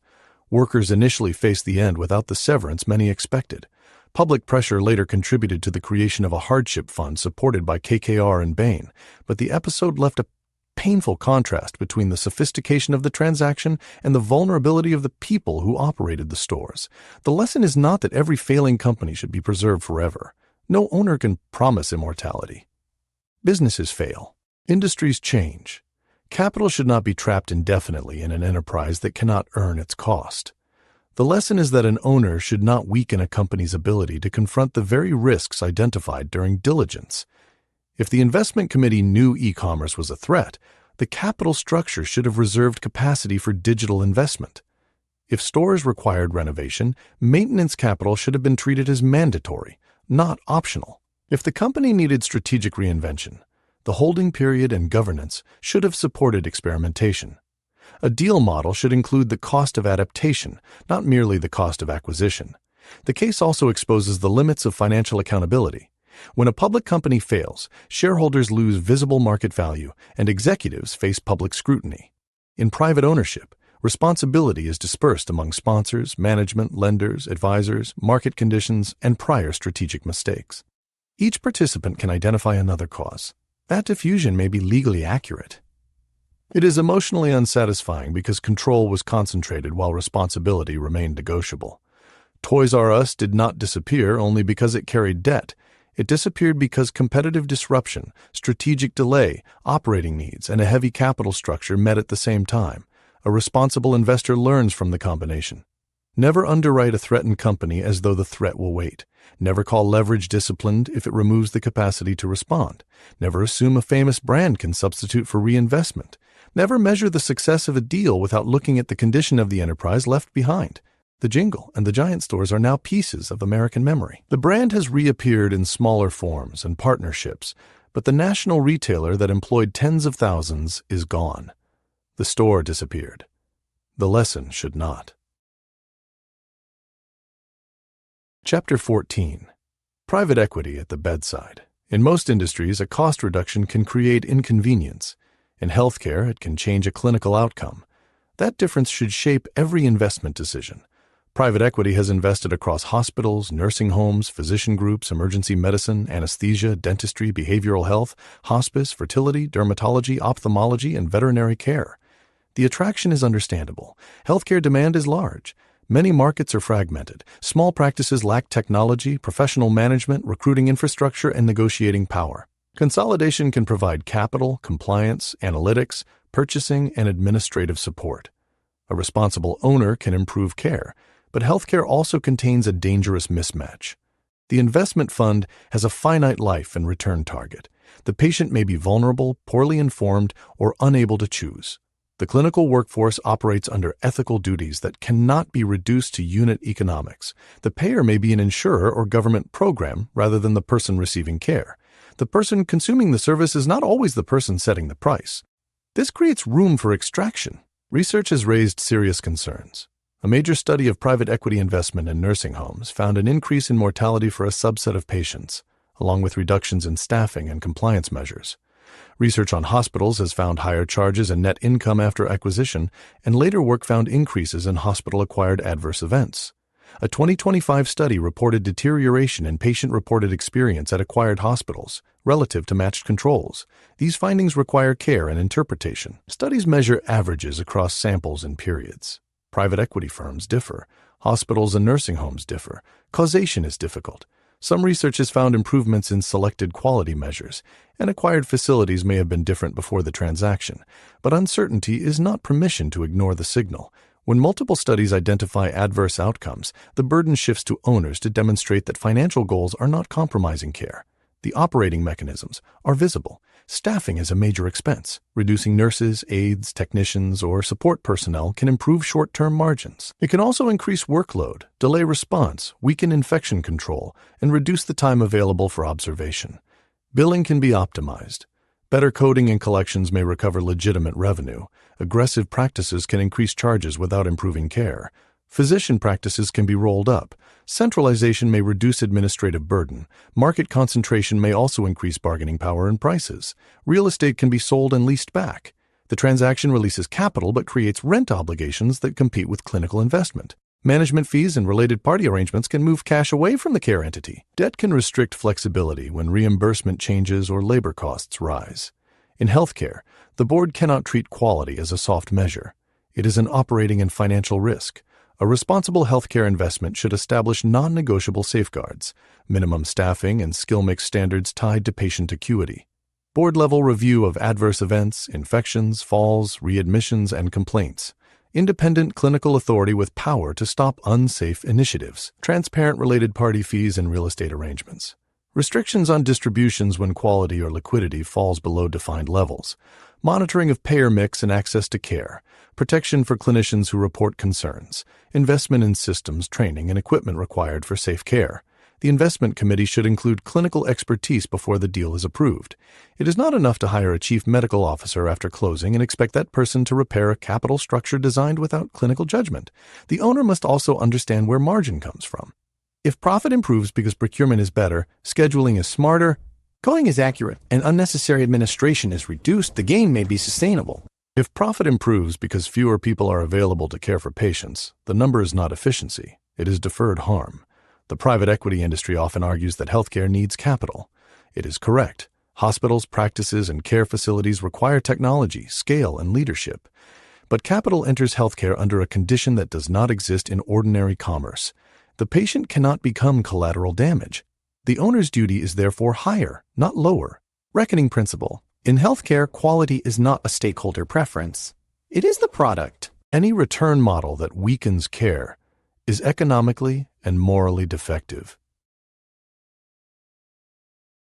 Chapter 15. The town that lost its company. A company can be small on Wall Street and enormous on Main Street. It may employ 400 people in a town of 12,000. It may sponsor the high school team, purchase from local vendors, support the hospital fundraiser, and provide the health insurance that keeps families in the community. To an investment fund, the company is one asset in a portfolio. To the town, it is an institution. This difference in scale explains why ownership decisions have effects beyond the enterprise value calculation. A plant closure does not end at the plant gate. Workers reduce spending. Restaurants lose customers. Contractors lose work. Property values weaken, tax revenue falls, young families leave, schools face pressure, the community's future becomes less certain. No company can be required to operate an uneconomic facility forever. Communities change, technology changes, demand moves. Responsible capitalism cannot guarantee that every employer remains in every location, but the owner should understand the full cost of a decision before describing it as efficiency. Private equity can affect communities in positive ways. A sponsor may save a business that lacks succession, finance a new facility, recruit leadership, or connect a regional company to national customers. A buyout can preserve jobs that a founder's retirement would otherwise place at risk. The problem arises when the investment case assumes value can be removed from a community without consequence to the company. Local reputation matters, employee loyalty matters, supplier flexibility matters. A business that has operated for decades may receive support during difficult periods because the community believes the company is part of it. An owner who treats the location as a temporary cost center can spend that goodwill quickly. The pattern is familiar. Headquarters functions are moved. Local managers lose authority. Purchasing shifts to national vendors. A facility is sold and leased back. Community commitments are canceled. Experienced employees leave. The company remains, but the relationship changes. Then a downturn comes. The owner expects sacrifice and loyalty from people who no longer feel the company belongs to them. Ownership has social capital, whether or not it appears on the balance sheet. This does not mean investment decisions should be governed by sentiment. It means community effects should be included in risk analysis. Before closing or consolidating a facility, the board should consider the true cost of moving production, the loss of experienced labor, customer perception, supplier disruption, recruiting in the new location, government incentives and obligations, environmental liabilities, the company's license to operate, the possibility of an employee, management, or local buyer solution. Sometimes the correct decision remains closure. If so, responsible ownership requires a transition plan, advance notice, severance, benefit support, retraining, outplacement, cooperation with local officials, and honest communication are not acts of charity. They are part of the cost of control. The way an owner exits a community signals how it will behave elsewhere. Employees at other facilities are watching. Founders considering a sale are watching. Customers are watching. Regulators are watching. Limited partners should be watching too. A fund's environmental, social, and governance report may discuss community engagement. The more meaningful evidence is how the sponsor behaves when protecting the community conflicts with maximizing short-term proceeds. This is where principles acquire a price. The town that loses its company also exposes a broader political danger. When people experience capitalism as a distant owner extracting value, closing facilities, and leaving, they do not distinguish between forms of capital. They lose trust in the system itself. That distrust is not irrational. Markets require legitimacy. Private property, limited liability, and contract enforcement are social arrangements supported because they are believed to produce broad prosperity. When control becomes concentrated, but accountability feels absent, support erodes. Private equity should care about this even if moral arguments do not persuade every manager. An industry that depends on pension capital, favorable legal structures, tax rules, and public trust cannot behave as though society is an externality. The company may be private. Its consequences are public. Reckoning principle. A portfolio company is embedded in a community. Responsible ownership counts the local costs of a decision and accepts the obligations created by control. Chapter 16. Where are the distributions? The private equity business is built around a cycle. Investors commit capital. Managers call it. Companies are acquired. Value is created. Assets are sold. Cash is distributed. Investors use that cash to meet obligations and make future commitments. When the last step slows, the entire system feels it. For several years after the easy money era ended, exit activities struggled to keep pace with the enormous inventory of private equity-owned companies. Higher interest rates made leveraged acquisitions more expensive. Buyers and sellers disagreed about price. Public markets became selective. Companies purchased at peak multiples needed more growth to justify the value their owners expected. The assets did not disappear. The exits did. By 2025, aggregate exit value had recovered meaningfully, helped by large transactions and a stronger initial public offering market. Yet the liquidity experience remained uneven. Industry reporting showed that distribution measures were still weak relative to the size of buyout portfolios, and longer holding periods continued to weigh on realized performance. For the LP, the issue is practical. A pension plan may have scheduled benefit payments. An endowment must fund operations. A family office may have tax obligations and philanthropic commitments. Each has promised capital to multiple private funds whose calls do not stop merely because distributions from older funds slow. A portfolio can be rich in net asset value and poor in cash. That condition produces the liquidity squeeze. The LP has several options, none ideal. It can reduce new commitments, threatening long-term allocation plans and relationships with managers. It can sell public securities, potentially disturbing portfolio balance. It can sell private fund interests in the secondary market, perhaps at a discount. It can borrow. It can ask the manager for liquidity and receive an explanation about market conditions. The explanation may be valid. A disciplined manager should not sell a strong company at a bad price merely to satisfy a calendar. Patience is one of private equity's advantages. But patience becomes less persuasive when the manager continues to raise new funds, collect fees, and assign strong values to assets that cannot be sold near those values. The LP begins asking a different question. Is the delay protecting value or protecting the mark? That question cannot be answered by rhetoric. It requires evidence. Managers should provide a realistic exit map for every mature asset, the likely buyer universe, the valuation range supported by current evidence, the company's readiness for sale, debt maturities and refinancing needs, the operating work still required, the consequences of holding 2 more years, the impact of time on IRR, the alternatives, including partial sales or strategic combinations. Time is not free. A company may continue growing while IRR declines because the capital remains invested longer. Management teams can become fatigued. Deferred exits increase concentration. A business that was ready to sell may encounter a new cycle, competitor, regulation, or technology threat. Wait for a better market is not a strategy unless the owner can explain what improves during the wait. The distribution problem also exposes the difference between fundraising performance and investment performance. A firm may be highly successful at gathering assets even while older funds return cash slowly. Its brand, platform, and relationships support new products. The management company grows. The LP's liquidity does not. This is why limited partners are increasingly focused on DPI rather than only IRR and TVPI. They want to know what has actually come back. That focus is healthy, but it should not become simplistic. A manager can inflate early DPI through dividend recapitalizations or premature sales.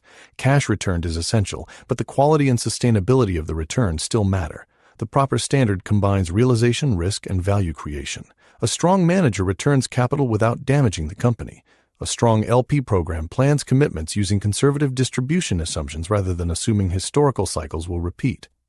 A strong fund agreement gives investors meaningful information and governance over extensions, conflicts, and continuation transactions. Most of all, both sides should speak honestly. The manager should not call every delayed exit patient ownership. The LP should not demand a sale merely to solve an allocation problem it failed to plan. The relationship must return to its original economic promise. Capital is committed for a long time, not forever. Reckoning principle. Unrealized value is part of performance. Distributed cash is proof. A mature fund must explain when and how the proof will arrive. Chapter 17. The denominator problem becomes a trust problem. Institutional portfolios are governed by percentages. A pension plan may target a certain allocation to public equity, fixed income, private equity, real estate, infrastructure, and credit. Those percentages are measured against the total value of the portfolio. When public markets decline quickly and private valuations move slowly, the denominator changes before the private marks do. Private equity suddenly represents a larger share of the portfolio even if the institution made no new commitment. This is the denominator effect. At first, it appears to be a technical allocation problem. In reality, it can become a test of trust. The LP may be over its private market target and unable to make new commitments. The GP may interpret the reduced commitment as dissatisfaction. The investor may believe the private marks are stale. The manager may believe the LP is reacting mechanically to temporary public volatility. Both may be right. The conflict grows because public and private assets speak different pricing languages. A public security is repriced continuously. A private company is revalued periodically using judgment. The private mark may be more stable because the company's fundamentals are stable. It may also be more stable because the valuation process is slow. The LP cannot tell which without transparency. A trustworthy manager explains why its marks differ from public comparables. It shows the revenue, margin, debt, and cash flow changes. It identifies transactions that support the valuation. It discloses whether a sale process produced bids. It applies the same discipline to write-ups and write-downs. A weak manager treats stability itself as evidence of quality. The denominator problem also affects pacing. Private equity programs are built across vintages. The LP commits to funds every year or every other year to avoid concentration in a single market cycle. If it pauses commitments during a liquidity squeeze, it may miss attractive vintages and weaken access to managers. But continuing at the old pace can deepen the problem. The institution must therefore model cash flows under stress. What if distributions remain low for 3 years? What if capital calls accelerate? What if public markets decline? What if the secondary price for fund interests falls? What if benefits or grants increase? Liquidity risk is not the same as solvency risk. An institution can own valuable assets and still face a cash problem. That is precisely why private market planning must be conservative. The trust problem becomes sharper when GPs introduce solutions that also benefit themselves. A continuation fund offers liquidity, but the sponsor retains the asset and may reset economics. A Navy loan can fund distributions, but the fund adds leverage. A preferred equity solution can create cash, but it introduces a senior claim. A secondary sale provides liquidity, but the LP may accept a discount. These tools can solve real problems. They can also transform a simple question, why has the company not been sold, into a more complex structure with additional fees and risk? The LP should evaluate the economic substance. Did the transaction create liquidity by selling value to an independent buyer, or did it borrow against value that still must be realized later? Did the continuation process establish a credible market price? Or did investors accept the sponsor's preferred path because alternatives were limited? Did the solution reduce risk, or move it to another layer? Trust is built when the manager presents the trade-offs, not only the benefits. The institution has obligations too. LPs should avoid using private equity as a return assumption plug. They should not increase allocations because recent marks appear smooth and then blame managers when illiquidity behaves like illiquidity. They should maintain governance capable of understanding complex structures. They should negotiate data rights before committing capital. A mature relationship recognizes that both parties can create the problem, but control over valuation and timing gives the manager a greater burden of explanation. The denominator problem becomes a trust problem when the LP suspects that the portfolio's apparent stability is partly an artifact of how often reality is measured. That suspicion can be repaired only with evidence. Reckoning principle. Illiquidity is not a surprise in private equity. Opaque valuation is a choice. Trust depends on showing how private marks connect to market evidence and future cash. Chapter 18. Private credit and the next layer of risk. Private credit grew because it solved a problem. Middle market companies often need financing that banks cannot provide quickly or flexibly. Direct lenders can understand complex businesses, negotiate customized covenants, hold loans through volatility, and work with sponsors when a company misses plan. For borrowers, the process can be faster and more certain than a broadly syndicated loan. For investors, private credit can offer floating rate income, contractual protections, and exposure to loans not available in public markets. This is a useful market. It is also becoming a more important source of interconnected risk. Private credit now sits beside private equity at the center of the alternative asset system. The same large platforms may manage buyout funds, direct lending vehicles, insurance assets, business development companies, and other strategies. Banks provide credit lines to private equity and private credit funds. Institutional investors allocate to both. Sponsor-backed companies borrow from private lenders whose own vehicles may use leverage. The risk does not vanish because it moved outside a bank. It changes location and visibility. Private credit advocates emphasize that loans are not marked by daily public trading and that lenders can negotiate directly with borrowers. This can reduce forced selling and allow patient workouts. The same features can delay recognition of deterioration. A publicly traded loan reveals price stress. A private loan may remain near par while the lender amends terms, extends maturity, or permits interest to be paid in kind. The borrower avoids immediate default. The lender avoids an obvious markdown. The economic problem may remain. Payment in kind interest deserves attention. Instead of paying cash interest, the borrower adds interest to the loan balance. PIKE can provide breathing room to a company making a transition. It can also turn insufficient cash flow into a larger future obligation. A loan that pays 12% on paper but receives little cash may be less healthy than the yield suggests. Covenant structures matter too. Traditional maintenance covenants test leverage or coverage periodically. Covenant-light loans may provide lenders fewer early intervention rights. Flexible documents can help a company manage normal volatility, but they can also allow problems to grow before a formal default. Private credit risk is especially important when the borrower is owned by private equity. The sponsor may have incentives to protect equity value. The lender may have incentives to avoid recognizing loss. Amend and extend transactions can preserve optionality for both. The key question is whether the company is being given time to recover or time to deteriorate. Regulators have also examined connections between banks and non-bank financial institutions. Federal Reserve reporting has shown substantial bank commitments to private equity, business development companies, and private credit vehicles. The exposures may be well collateralized and diversified, but the network complicates the comforting story that risk has simply left the banking system. It has not left. Banks finance funds. Funds finance companies. Insurance entities hold private assets. Investors provide capital to multiple layers. A shock can travel through commitments, collateral values, redemptions, and refinancing markets. Semi-liquid products add another dimension. Private credit strategies increasingly reach individual investors through vehicles that offer periodic redemption subject to limits. The underlying loans are illiquid. The redemption feature is conditional. When requests exceed the permitted amount, the fund can cap withdrawals. That may protect remaining investors from forced sales.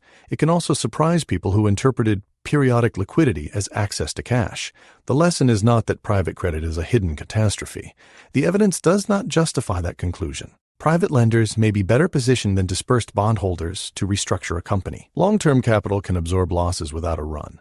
Many portfolios are conservatively managed. The lesson is that opacity should not be confused with stability. Investors should demand cash versus PIKE income, original and current leverage, covenant amendments, non-accruals and watch list credits, sponsor support, valuation methodology, fund-level leverage, redemption terms, concentration by sponsor, sector, and borrower, exposure shared with affiliated strategies. The private credit manager should be judged not only by yield, but by recoveries and loss recognition through a full cycle. High income is not proof of low risk. It may be the price of risk not yet visible. Reckoning principle. Risk does not disappear when lending becomes private. It becomes more dependent on disclosure, valuation discipline, and the willingness to recognize loss before cash runs out. Chapter 19. The performance question nobody wants to ask. Did the manager create the return, or did the market create it? This is the question every investment industry resists because skill and environment are difficult to separate. For much of private equity's modern rise, several forces were favorable at once. Interest rates declined, credit expanded, public equity markets rose, valuation multiples increased, institutional allocations grew, the universe of buyers deepened, refinancing was often available. A sponsor could buy a company, improve it modestly, reduce debt, and sell at a higher multiple. The return was real. The attribution was less clear. Manager skill may have identified the right asset, arranged the financing, protected the company, and chosen the exit. Market conditions may have done the rest. The reverse is also true. A skilled manager can own a strong company through a terrible market and report a weak short-term result. Performance must be judged over cycles. That is why benchmark choice matters. Comparing private equity with a simple public market index is not straightforward. Private funds call and distribute capital at different times. Their investments use leverage and are illiquid. Public market equivalent methods attempt to compare private cash flows with what the same timed investments in a public index would have produced. Academic research has found that buyout fund performance varies by era and dataset. Some earlier vintages outperformed public markets. Later periods have often shown narrower advantages. Results differ after fees, by manager, and by access to top funds. The conclusion should be humility, not ideology. Private equity is not automatically superior to public equity. It is not automatically inferior either. The manager must prove that the net return justifies illiquidity, complexity, leverage, and fees. That proof requires more than IRR. A performance review should ask, what public benchmark matches the underlying sector and risk? How did the result look after all fees and expenses? How much was realized? What leverage was used? How concentrated was the portfolio? Did the manager outperform across vintages or only during favorable entry years? Were strong results driven by a small number of deals? Did performance persist in subsequent funds? How did marks compare with exits? The hardest question is the operating attribution. Managers often present value creation bridges showing revenue growth, margin expansion, debt paydown, and multiple movement. These are useful, but they can still conceal the source of change. Revenue may have grown through acquisitions rather than organic demand. Margins may have improved because maintenance was deferred. Debt may have declined because the company sold assets. The exit multiple may have increased because the market repriced the sector. A deeper review connects financial outcomes to operating evidence. Customer retention, product quality, employee turnover, market share, innovation, capital investment, cash conversion, balance sheet resilience. If those indicators weakened while the equity return was strong, the sponsor may have monetized the company rather than improved it. The question becomes uncomfortable because the private equity industry is excellent at storytelling. Every successful deal receives a narrative: proprietary sourcing, differentiated insight, operational excellence, strategic transformation. Failure receives a different narrative: unprecedented conditions, market disruption, regulatory surprise, management underperformance. Skill gets the credit. The environment gets the blame. A fair system applies symmetry. Managers should identify the market tailwinds that helped successful deals and the underwriting errors that contributed to failures. LPs should recognize when external shocks overwhelmed reasonable plans. Both should resist outcome bias.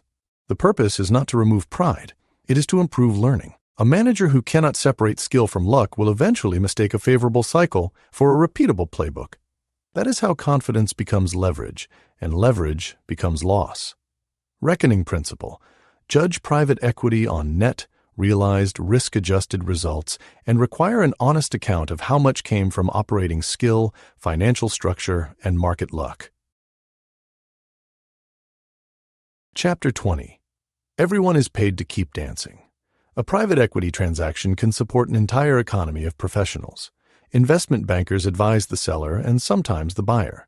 Lawyers draft the purchase agreement, debt documents, fund terms, employment arrangements, tax structure, and regulatory filings.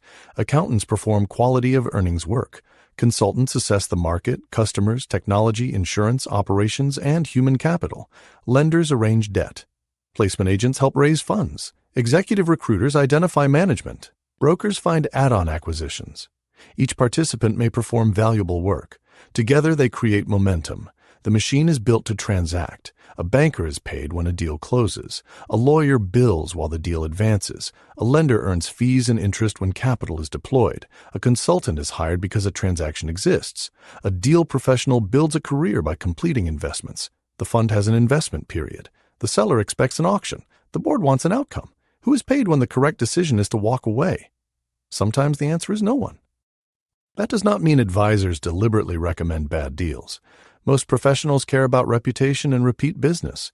Good advisors stop transactions. Good lenders reduce commitments. Good investment committees reject work that consumed months. But systems do not require conspiracy to produce bias.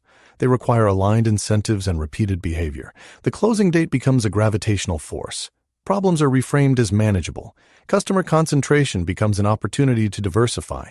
Weak management becomes an opportunity to upgrade. Outdated systems become a value creation lever. Cyclicality becomes a favorable entry point. Every defect can be translated into potential. That translation is not always wrong. Private equity exists partly to improve imperfect companies. A flawless company at a low price is rarely available. The danger is that the deal process rewards the imagination of upside more than the discipline of refusal. Once a team has invested time and reputation, sunk cost thinking takes over. The deal has a name. The model has 20 tabs. Partners have met management. Advisors have produced reports. The lender has issued a term sheet. The investment committee has discussed the opportunity repeatedly. Walking away feels like failure. It should often feel like success. The best investors measure avoided losses. They keep a record of rejected deals and revisit them later. They ask whether the reasons for rejection were correct. They reward teams for surfacing disconfirming evidence. They separate the quality of analysis from whether a deal closes. This cultural design is essential because transaction ecosystems are naturally optimistic. The dance continues after closing. Boards receive reports prepared by management and the sponsor. Consultants may be hired to implement initiatives they recommended during diligence. Lenders prefer amendments to defaults when recovery is uncertain. Auditors evaluate valuations using models influenced by sponsor assumptions. Everyone has a reason to believe the plan can still work. Belief becomes dangerous when it prevents recognition. The company misses budget. The miss is explained as timing. It misses again. The market is blamed. The chief executive is replaced. The strategy is reset. Debt is amended. Interest is added to principal. The valuation declines slowly while the operating problem grows quickly. At each stage, another professional solution appears. Sometimes the solutions save the company. Sometimes they prolong the dance. The owner needs an independent mechanism for truth. That may include board members without fundraising ties, lenders willing to challenge adjusted earnings, operating leaders who can report directly to the board, and LP advisory committees that receive timely conflict information. The manager should also establish stop rules. No dividend if liquidity falls below a defined threshold. No acquisition if integration milestones are missed. No valuation increase without operating or market evidence. No continuation transaction without independent price discovery. No management replacement without a clear diagnosis of whether strategy, capital structure, or leadership caused the problem. Rules cannot replace judgment.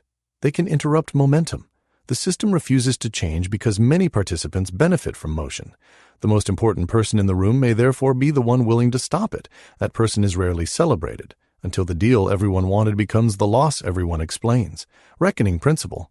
Create incentives for refusal. A system that rewards only completed transactions will eventually complete transactions it should have rejected. Chapter 21. Complexity is a business model. Complexity can be necessary. A global fund may invest through multiple jurisdictions, comply with different regulations, manage currency risk, accommodate tax-exempt and taxable investors, and finance companies with complicated capital structures. The documents will not be short. But complexity can also become a form of power. The party that understands the structure controls the conversation. The party that does not must rely on summaries prepared by the party that does. Private equity contains layers. The management company. The general partner, the fund, parallel funds, co-investment vehicles, blockers, holding companies, portfolio companies, real estate entities, credit vehicles, continuation funds, affiliated service providers. Each layer may have a legitimate purpose. Together they can make the full economics difficult to see. Fees appear in one entity, debt appears in another, guarantees sit elsewhere. An operating expense at the portfolio company may be revenue to an affiliate. A transaction between funds may create liquidity for one vehicle and a new investment for another. The system can be disclosed and still be opaque. Disclosure is not the same as understanding. A 400-page agreement may contain every relevant term. The information exists. But if the investor cannot reasonably calculate how the terms behave under actual conditions, transparency is formal rather than functional. Complexity is especially useful in conflict situations. A sponsor wants to move an asset into a continuation vehicle. Existing investors can sell or roll. A fairness opinion is obtained. An advisor runs a process. The LP advisory committee reviews the conflict. The transaction may be entirely proper, yet the number of steps can distract from the simple economic question. Is the price fair, and are the sponsor's incentives aligned with both groups of investors? The same applies to fees. Management fees decline under one formula. Portfolio company charges are offset under another. Expenses are allocated according to a policy. Co-investors bear some costs, but not others. The investor receives detailed statements. The simple question remains, how much value went to the manager and affiliates, and how much went to the LP? The purpose of reform should be to make the simple questions answerable. A high-quality report can compress complexity without hiding it. It should show the ownership chain, all leverage layers, all material-related party payments, all conflicts, and the cash flows among entities. A beneficiary or board member should be able to understand the diagram without becoming a fund lawyer. This is not a demand for childish simplification. It is a demand for accountable design. Complexity also affects operating companies. After a roll-up, dozens of legal entities, systems, earn-out agreements, minority holders, and lender restrictions may coexist. Management spends time reconciling structures rather than serving customers. The sponsor calls the platform integrated because financial reporting is consolidated. Operationally, it may remain a federation of unfinished acquisitions.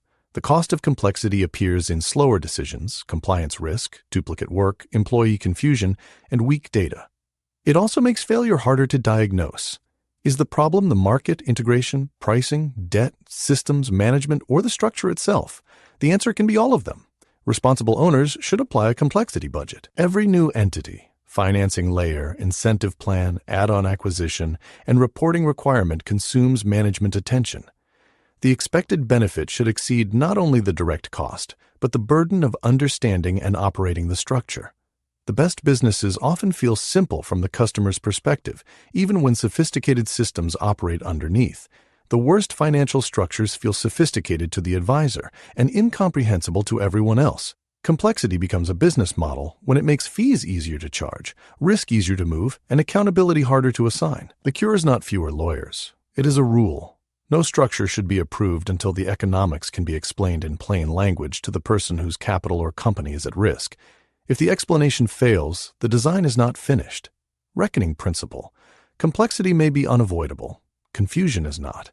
Every material structure should reduce to a clear map of control, cash, risk, fees, and accountability. Chapter 22. The Operating Partner Illusion. The private equity industry heard the criticism. Too many financial professionals, not enough operators.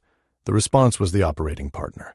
At its best, this role is one of the most valuable developments in private equity. Experienced executives can test a thesis before acquisition, evaluate management, identify operational risk, design the value creation plan, recruit talent, and support execution after closing. At its worst, the role is theater. The operating partner appears in the fundraising presentation. A biography lists prior executive positions. The person attends meetings, offers advice, and is introduced as evidence that the firm is operationally focused. But authority remains with the deal team. The operator is consulted after the price is negotiated. The operator cannot veto the deal. The operator's budget depends on the investment partner. The portfolio chief executive receives conflicting instructions. When the company succeeds, the deal team led the transformation. When it fails, management did not execute. This is the operating partner illusion, expertise without power. A serious operating model must begin before the letter of intent. The operating leader should assess whether the thesis has mechanisms, resources, timing, and management capacity. If the model assumes margin expansion, the operator should identify the exact processes, investments, and risks. If growth depends on a new sales force, the operator should validate hiring supply, ramp time, territory design, pricing, and lead generation. Most importantly, the operator must be able to say no. If operating expertise enters only after the fund is emotionally committed, it becomes a repair service. The role also needs clarity after closing. A portfolio chief executive cannot report to a board, a deal partner, 3 functional experts, and a rotating group of consultants without confusion. The sponsor should define decision rights. Who sets strategy? Who approves hires? Who owns the budget? Who can redirect capital? Who evaluates the chief executive? Who resolves disagreement? Operating partners should support management, not create shadow management. The best model treats the chief executive as accountable for the business and the board as accountable for governance. Provide resources and challenge. They do not bypass the operating chain whenever a metric disappoints. The economics of the operating team matter too. If its members are paid mainly from portfolio company fees, they may be perceived as consultants imposed by the owner. If they share meaningfully in investment performance, their incentives are closer to the company's long-term outcome. The firm should disclose which operating costs are borne by the manager, the fund, or the portfolio company. Investors should understand whether the management fee pays for the advertised operating platform or whether companies receive additional bills. A credible operating group has several characteristics. Involvement before acquisition. Authority to challenge or reject a thesis. Stable teams rather than temporary branding. Deep functional and sector expertise. Clear decision rights with management. Measurable initiatives and owners. Compensation tied to realized outcomes. Honest postmortems when plans fail. The operating partner should also protect the company from the sponsor's own impatience. A transformation may require investment before margin. A system implementation may reduce productivity temporarily. A sales team may take a year to mature. A plant redesign may disrupt output. The deal team sees the quarterly board package. The operator sees the sequence. That perspective is valuable only if the firm is willing to hear it. Private equity does not become operational by hiring former executives. It becomes operational when operating truth can overrule financial enthusiasm. Reckoning principle: operating expertise is real only when it enters before the deal, carries authority after the deal, and can stop the sponsor from demanding results the business cannot responsibly produce. Chapter 23. From Extractors to Builders. The private equity debate uses the wrong dividing line. It separates private ownership from public ownership, finance from labor, and Wall Street from Main Street. The more useful distinction is between extractors and builders. An extractor asks how much value can be removed from the company. A builder asks how much capability can be added to it. The extractor may use leverage, cost reductions, asset sales, fees, pricing, and a quick exit. The builder may use some of the same tools. The difference is purpose, sequence, and restraint. A builder can cut costs. Waste is not sacred. A company should not preserve bureaucracy merely because people are accustomed to it. A builder can use debt. Equity is expensive, and a prudent capital structure can improve discipline and returns. A builder can sell assets. A company should not own property or divisions that do not support its strategy. A builder can raise prices. Customers should pay for value, and underpricing can starve a business. The builder's test is whether each action strengthens the enterprise's ability to serve customers, generate cash, invest, and survive. The extractor's test is whether the action accelerates proceeds. This distinction becomes visible over time. A builder inherits a company with weak systems and invests in data before demanding perfect reporting. A builder sees that management lacks depth and develops internal leaders while recruiting selectively. A builder understands that customer trust cannot be rebuilt as quickly as a model can be revised. A builder funds maintenance, cybersecurity, safety, training, and product development, even when those investments reduce short-term distributable cash. A builder uses acquisitions only when the organization can integrate them. A builder leaves a balance sheet the next owner can live with. The builder also knows when to stop funding a failing idea. Responsible ownership is not endless patience. Capital must be allocated according to evidence. A plant that cannot compete may close. A product may be discontinued. A chief executive may be replaced. The difference is that the decision is made to protect the enterprise, not merely the fund's optics. Building requires a longer definition of value. Traditional private equity often measures success at exit. The company is sold for more than the fund invested. That is necessary, but incomplete. A builder measures revenue quality, customer retention, organic growth, free cash flow, employee capability, management depth, product relevance, system maturity, balance sheet resilience, safety and compliance, the company's ability to operate without the sponsor. That last measure matters. A true transformation becomes embedded. The company does not need a permanent army of consultants or weekly intervention from the owner. Systems, leaders, and routines carry the work. Builders also create wealth, differently. The extractor concentrates gains at the management company and fund. The builder recognizes that employees and management produced much of the operating improvement. Broad-based ownership, profit sharing, and performance incentives can share the outcome. The program should be meaningful, understandable, and additional to fair compensation, not a substitute for it. Builders treat founders differently too. The founder is not romanticized or protected from accountability, but the knowledge embedded in the founder is respected. Transition plans capture relationships, judgment, and culture before forcing separation. The builder's greatest advantage is not morality, it is durability. Companies with loyal customers, capable employees, modern systems, and manageable debt are easier to finance, easier to sell, and more resilient in downturns. Responsible ownership is not a charitable alternative to high returns. It is a method of producing returns that do not depend on leaving hidden damage behind. The industry often treats restraint as softness. In reality, building is harder than extracting. It requires operating expertise. It requires investment before proof. It requires saying no to distributions, add-on acquisitions, or cost reductions that would improve the fund's short-term numbers. It requires the owner to carry uncertainty rather than transfer it. Builders deserve to become wealthy. They have earned it by making an enterprise more useful, capable, and valuable. The problem with private equity is not that managers make too much money. The problem is when they make too much money for too little creation. Reckoning principle. Use every financial tool by one standard. Does it leave the company more capable, more resilient, and more valuable because customers receive something better? Chapter 24. Alignment must be economic. Private equity presentations use the word alignment constantly. The GP invests alongside the LP. Management owns equity. Compensation depends on performance. Everyone wins together. The diagram is persuasive. The economics may tell another story. A GP commitment can be meaningful in dollars and small relative to the wealth of the decision-makers. Senior professionals may finance their commitments with loans. The management company may earn substantial fees independent of fund performance. Portfolio executives may own equity, but lose their jobs before it vests. LPs may bear 10 years of illiquidity while the manager receives annual cash income. Alignment is not the presence of co-investment. It is the distribution of reward, risk, time, and control. A new model should begin with a simple rule.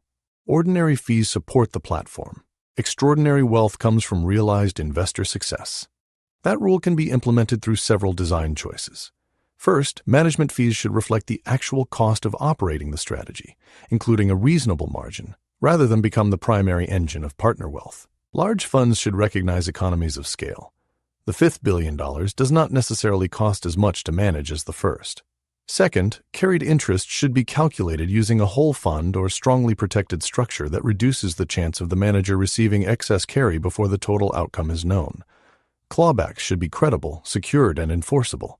Third, the preferred return in waterfall should be understandable. Investors should know when carry begins, how recycling affects the calculation, and how extensions or continuation transactions change economics. Fourth, every material portfolio company fee should be disclosed in plain language and largely offset against management fees unless the service is independently priced and genuinely additional. Fifth, decision-makers should invest personally in an amount that is meaningful relative to their liquidity and fee income. Alignment cannot be measured only as a percentage of the fund.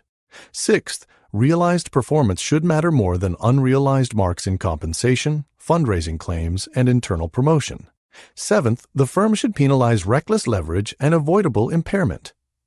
A deal team should not receive full credit for an early dividend if the company later fails under the capital structure that funded it.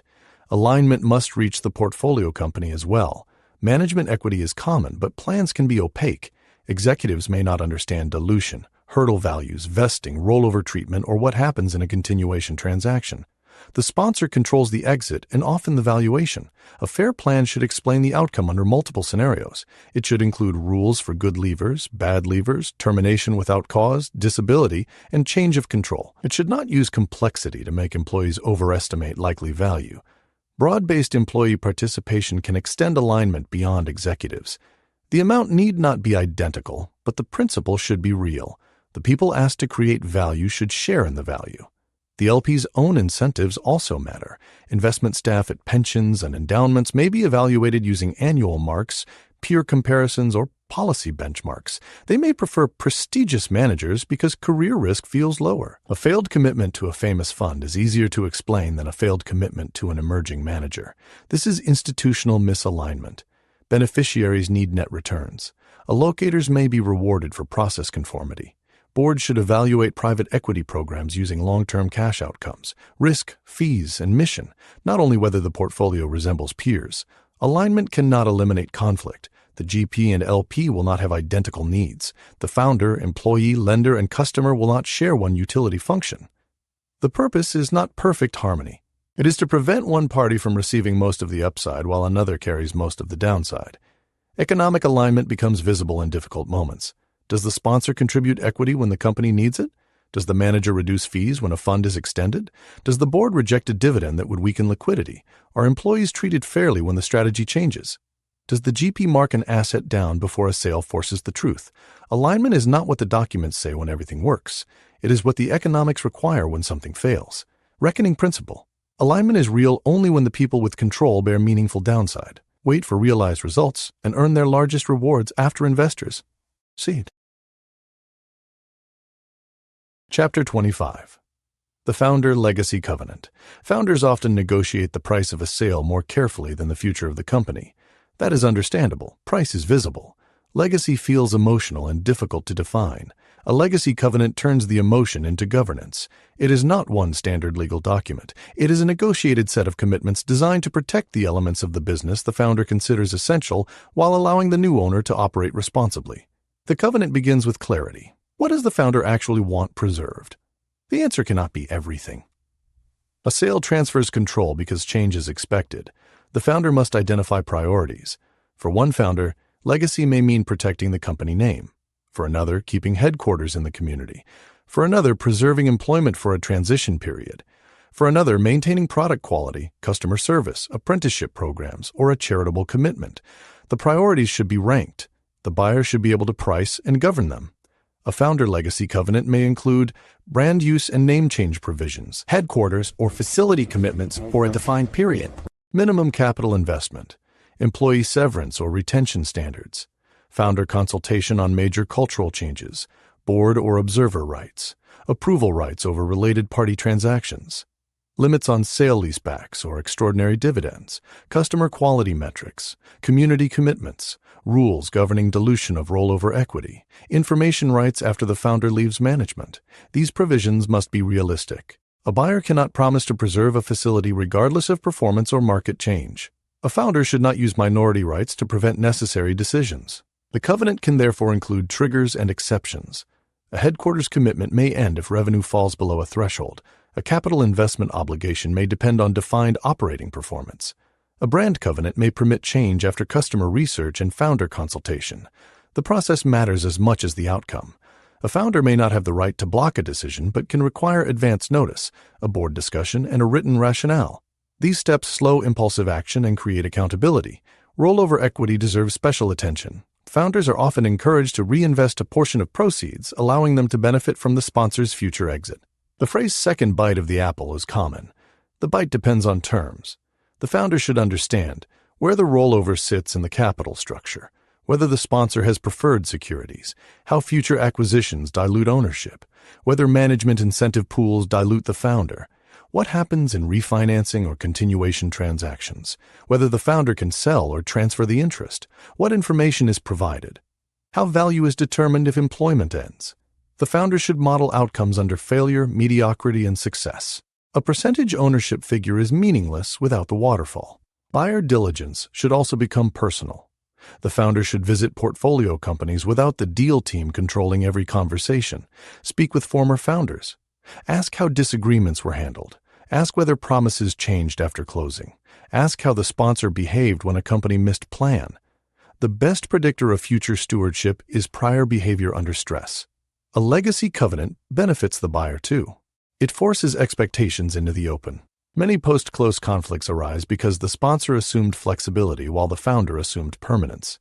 A clear agreement reduces resentment and helps management plan the transition. The covenant also signals seriousness to employees and customers. The founder can explain what was protected, what will change, and why the buyer was selected. No document can guarantee a good outcome. Contracts are interpreted, amended, or litigated. Markets overwhelm intentions. People change. But a founder who relies only on trust after selling control has misunderstood the transaction. Trust belongs in the relationship. Protection belongs in the documents. Reckoning principle. Legacy should be defined before closing, translated into specific rights and commitments, and priced honestly by both sides. Chapter 26. The Portfolio Company Bill of Rights. A portfolio company is a legal entity. It does not possess rights in the constitutional sense against its owners. The board governs it. Shareholders can change strategy, replace leaders, sell assets, and alter the capital structure subject to law and contract. Yet a responsible ownership system should recognize that the company has interests distinct from the fund's immediate liquidity needs. This is the purpose of a portfolio company Bill of Rights. It is not a legal claim against capitalism.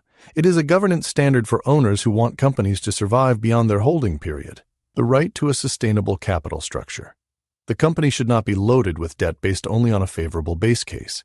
Leverage must allow for cycles, maintenance investment, working capital, and foreseeable shocks. The right to adequate liquidity. A profitable company can fail because it runs out of cash. The board should establish minimum liquidity and covenant headroom standards. Distributions, acquisitions, and related party payments should not reduce the company below them. The right to honest measurement.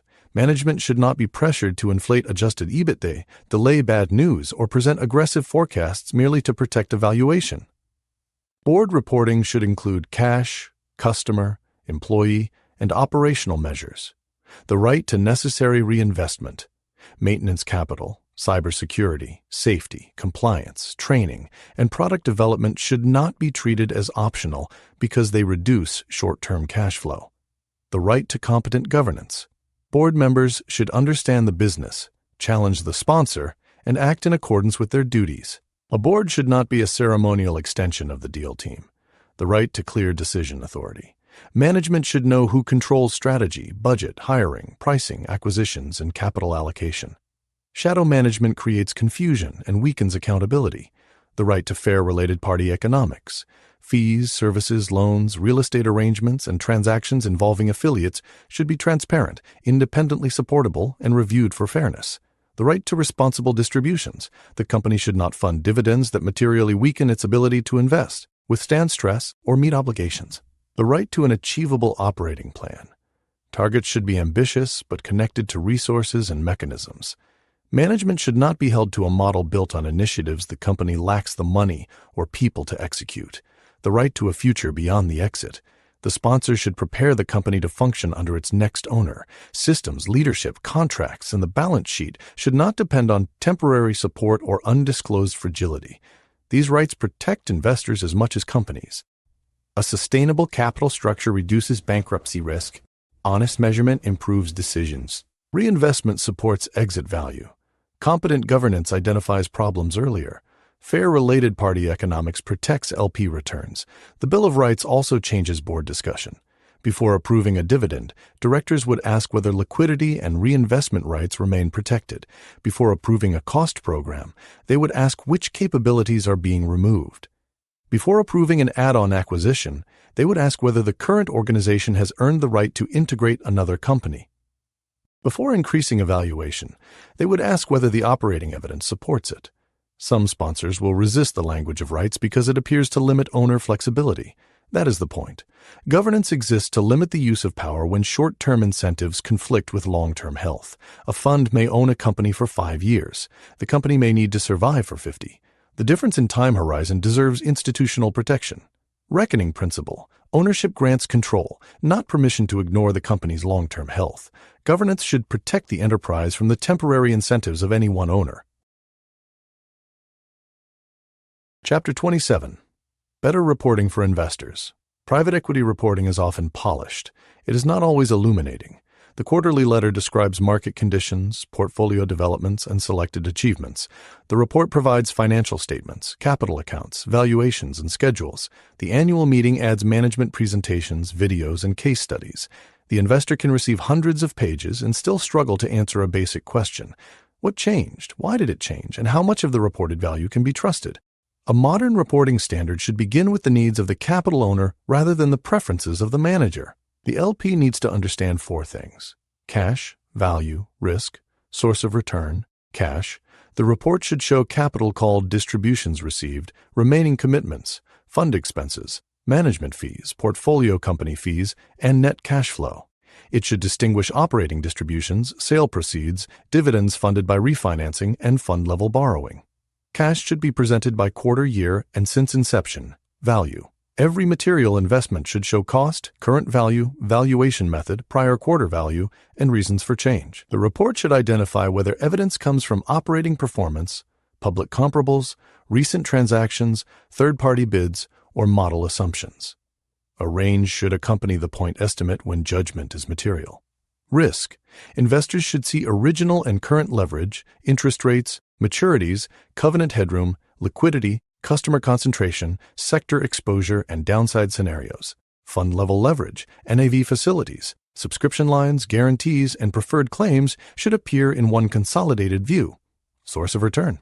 The value creation bridge should separate organic growth, acquired growth, margin change, debt paydown, dividends, multiple movement, currency, and other effects. Adjusted EBITDA should reconcile to reported EBITDA and free cash flow. The report should also include operating indicators appropriate to the company: customer retention, recurring revenue, backlog quality, on-time delivery, product defects, employee turnover, safety, capital expenditure, working capital, cybersecurity incidents, regulatory or clinical quality measures. These are not decorative environmental, social, and governance metrics. They are signals of future cash flow. A reporting standard should identify the relationship between fees and performance. The LP should see total manager and affiliate compensation in dollars, including fees paid by portfolio companies. The information should be reconciled with offsets.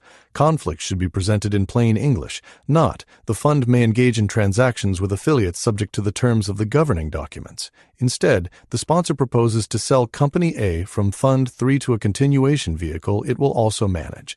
The sponsor will receive fees and potential carried interest from the new vehicle. Existers may roll.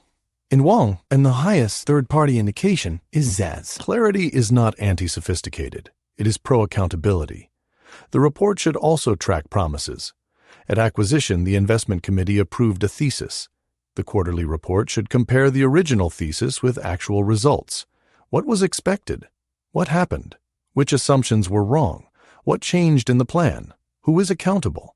This prevents the narrative from being rewritten after the outcome.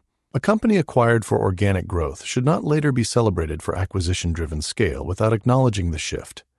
Investors should receive a mature asset exit plan. For each company beyond a defined holding period, the manager should disclose the likely path, barriers to sale, and effective additional time on return. The report should be standardized enough to compare managers. ILPA and other industry groups have advanced templates and principles, but the industry can go further. Data should be machine-readable. Definitions should be consistent. Adjustments should be traceable. The cost objection is weak. Private equity firms manage complex assets and charge substantial fees. They can produce reporting that reveals the economics. The deeper objection is that better reporting changes power. When investors can compare total fees, sources of return, valuation accuracy, and operating outcomes, reputation must compete with evidence. That is exactly what the industry needs. Reckoning principle. A private market should not mean a private truth. Investors deserve standardized, decision-useful reporting that connects marks to cash, risk, and operating reality. Criticism is easy to monetize. A new model is harder. The NPOTA model begins with a rejection of the traditional sequence in which a financial thesis is approved first and operating reality is asked to catch up later. It treats ownership as a continuous system of intelligence, governance, execution, and accountability. The model has 7 pillars. 1. Alignment before assets. The fund's economics are designed before capital is raised. Fixed fees support the platform. The largest rewards depend on realized investor outcomes. Related party revenue is transparent. Decision-makers invest meaningful personal capital. Clawbacks and downside consequences are practical rather than ceremonial. The purpose is not to eliminate manager profit, it is to make profit evidence of investor success. 2. Operating diligence before price. Every transaction begins with an operating map, how the company wins customers, where gross profit is created and lost, which people and processes are indispensable, what systems limit growth, what cash the plan requires, which risks the capital structure must absorb. The investment thesis is not accepted until each major assumption has an operating mechanism. Responsible owner, budget, timeline, and measurable outcome. 3. Resilience-based capital structure debt is sized to stressed free cash flow, not peak adjusted EBITDA. The company maintains minimum liquidity and investment capacity. Dividends, add-on acquisitions, and fund-level borrowing are tested against resilience standards. Leverage may increase returns. It may not dictate strategy. 4. Transparent ownership intelligence. The manager, company, and investors operate from a shared truth layer. Financial and operating data are reconciled. Adjustments are visible. Risks are tracked. Decisions are documented with assumptions and expected outcomes. The purpose of technology is not to produce more dashboards. It is to make it harder for bad news to become lost between systems, committees, and incentives. 5. Founder-sensitive transition. The seller's knowledge, relationships, and legacy priorities are captured before closing. Transition risk is treated as an investment risk. The buyer identifies which elements of culture create value and which practices limit growth. Legacy protections are negotiated honestly. The founder understands the capital structure, governance, dilution, and likely exit paths. 6. Shared value creation. Management and employees participate meaningfully in the improvement they produce. The program is understandable, fair, and connected to measurable value. Training, systems, and leadership development receive capital because the company cannot outperform the capability of its people indefinitely. 7. Responsible exit.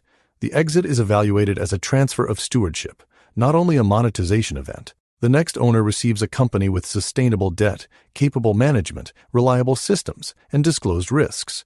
The fund reports what portion of return came from operating change, financing, and market movement. These pillars become a practical investment process. Before acquisition, the INPOTA model produces an ownership readiness report. It identifies operating strengths, fragile dependencies, required investment, stakeholder risks, and the company's capacity to carry debt. At closing, the board approves a value creation constitution. This document defines the customer promise, strategic priorities, capital allocation rules, resilience thresholds, decision rights, and protections against extraction. During ownership, management operates through a decision ledger. Material decisions record the evidence, assumptions, responsible executive, expected result, and review date.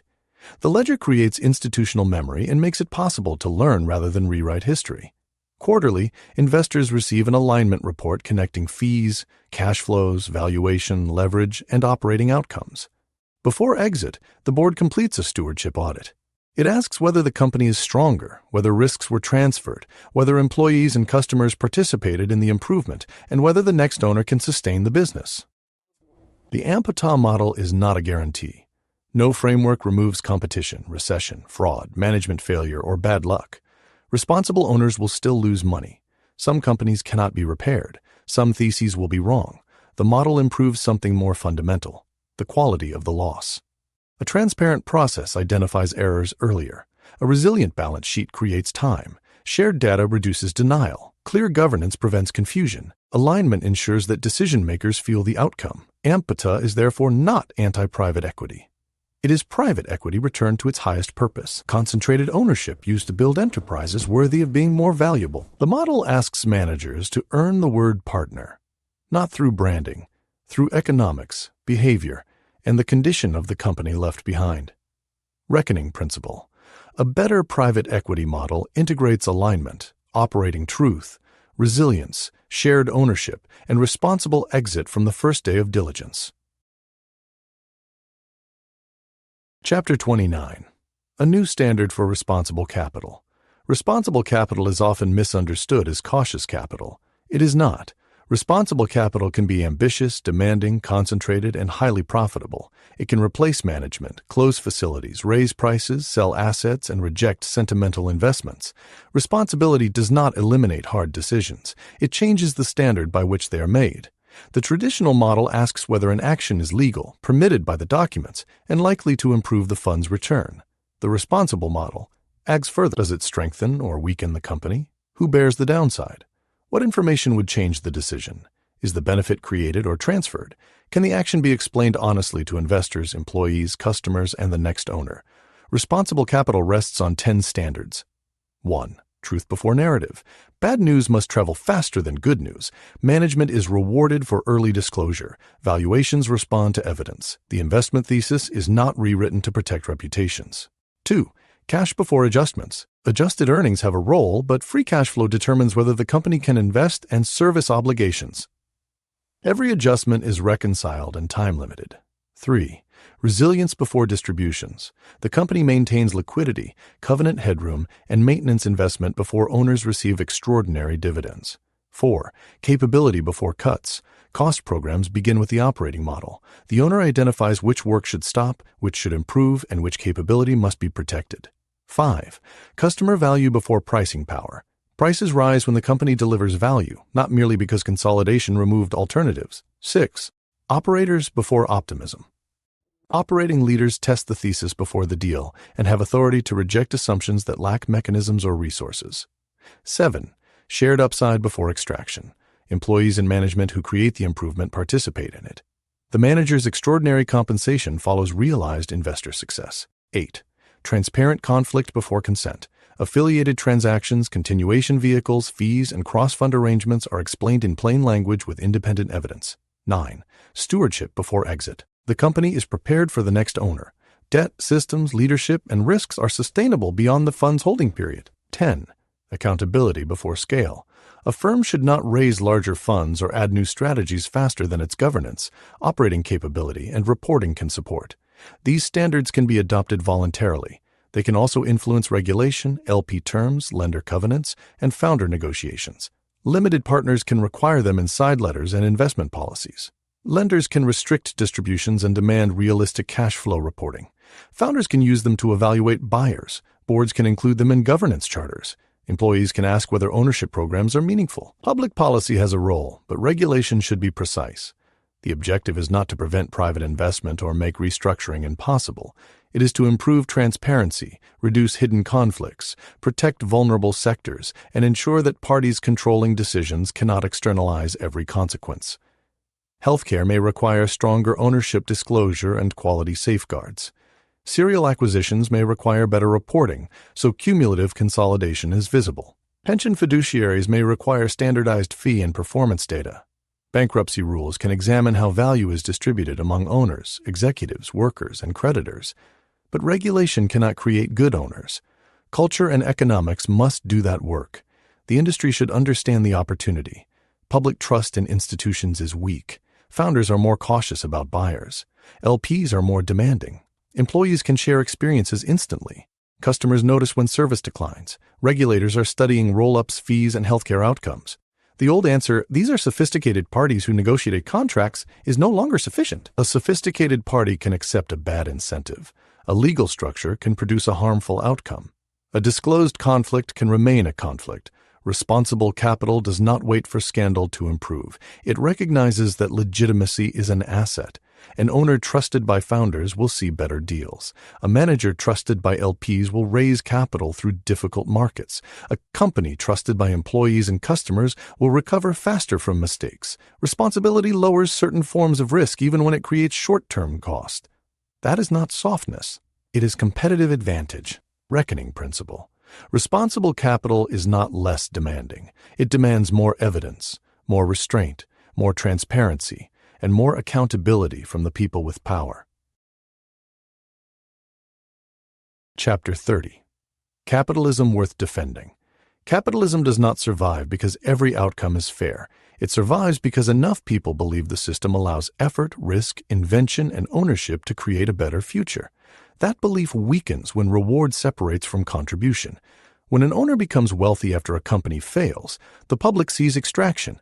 When workers lose jobs while executives receive bonuses, the public sees a rigged order. When pension beneficiaries wait for returns while managers collect recurring fees, the public sees privilege. When patients experience lower quality while financial returns rise, the public sees a moral failure. The response from finance is often technical. The debt was contractually permitted. The fees were disclosed. The board approved the transaction. The market changed. The company had pre-existing problems. These facts may be correct. They do not answer the question of legitimacy. Capitalism worth defending requires more than legal compliance. It requires a connection between value received and value created. Private equity can strengthen that connection. At its best, the industry places owners close to decisions. It provides capital to companies public markets overlook. It forces accountability. It develops management. It supports succession. It can make long-term investments without the noise of daily trading. These are genuine advantages. The industry's greatest mistake would be allowing the worst uses of its tools to define the entire model. The choice is not between private equity and no private equity. The choice is between an industry that reforms itself and an industry reformed by crisis, politics, and public anger. Self-reform begins with language. Stop calling every cost reduction efficiency. Stop calling every delayed exit patience. Stop calling every adjusted number normalized.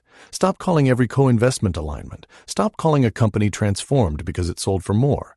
Then change the economics. Reduce dependence on fixed fees. Make carry follow realized outcomes. Expose related party revenue. Protect portfolio company resilience. Give operators authority. Share value with employees. Report the source of return. Treat the exit as a stewardship transfer. These reforms will not make every critic satisfied. Some oppose private equity because they oppose concentrated private power. Some believe the leverage model is inherently destructive. Others will defend nearly every practice as a matter of contract and market freedom. The responsible path rejects both absolutes. Private ownership can create immense value. Private power requires immense accountability. This book has focused on private equity, but the principle extends further. Public corporations, family offices, venture investors, lenders, founders, governments, and individual shareholders face the same test. Ownership is a temporary form of control over an institution that affects other lives. The owner is entitled to profit. The owner is not entitled to pretend the consequences belong to someone else. Capitalism worth defending rewards builders. It permits failure, but does not subsidize denial. It accepts restructuring, but demands honesty about who pays. It protects contracts, but recognizes that not every contract produces a legitimate result. It celebrates wealth when wealth is evidence of creation. Private equity does not need to apologize for making money. It needs to prove that the money was made by leaving companies more valuable because they became more useful, capable, and resilient. That is the standard. It is demanding, it is achievable, and it is the only future worthy of the industry's original promise. Reckoning principle. The freedom to own carries the duty to build. Capitalism is strongest when profit is the consequence of contribution, not the reward for transferring harm. Epilogue. The company left behind. After the closing dinner, the photographs, the debt financing, the board meetings, the cost programs, the acquisitions, the refinancing, the management changes, and the exit, one thing remains: the company. The fund may move on. The partners may raise another vehicle. The bankers may announce another transaction. The investment committee may summarize the return in a single line. The company must open on Monday. Customers will call. Employees will arrive. Suppliers will expect payment. Machines will fail. Competitors will act. A new owner will discover what the prior owner built, postponed, improved, or concealed. This is the final audit of private equity, not the press release, not the IRR, not the multiple. The company left behind. Is it stronger? Can it invest? Does it have leaders? Do customers trust it? Can employees build a future there? Is the debt sustainable? Are the systems real? Did the investor receive fair net cash returns?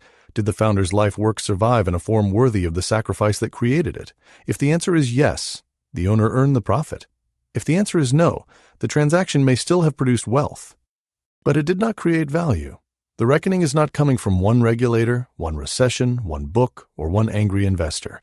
It comes every time reality tests the story, every maturity date, every customer departure, every employee resignation, every failed refinancing, every exit that cannot reach the mark, every founder who realizes the promise was not in the contract, every pension plan that asks for cash and receives another presentation.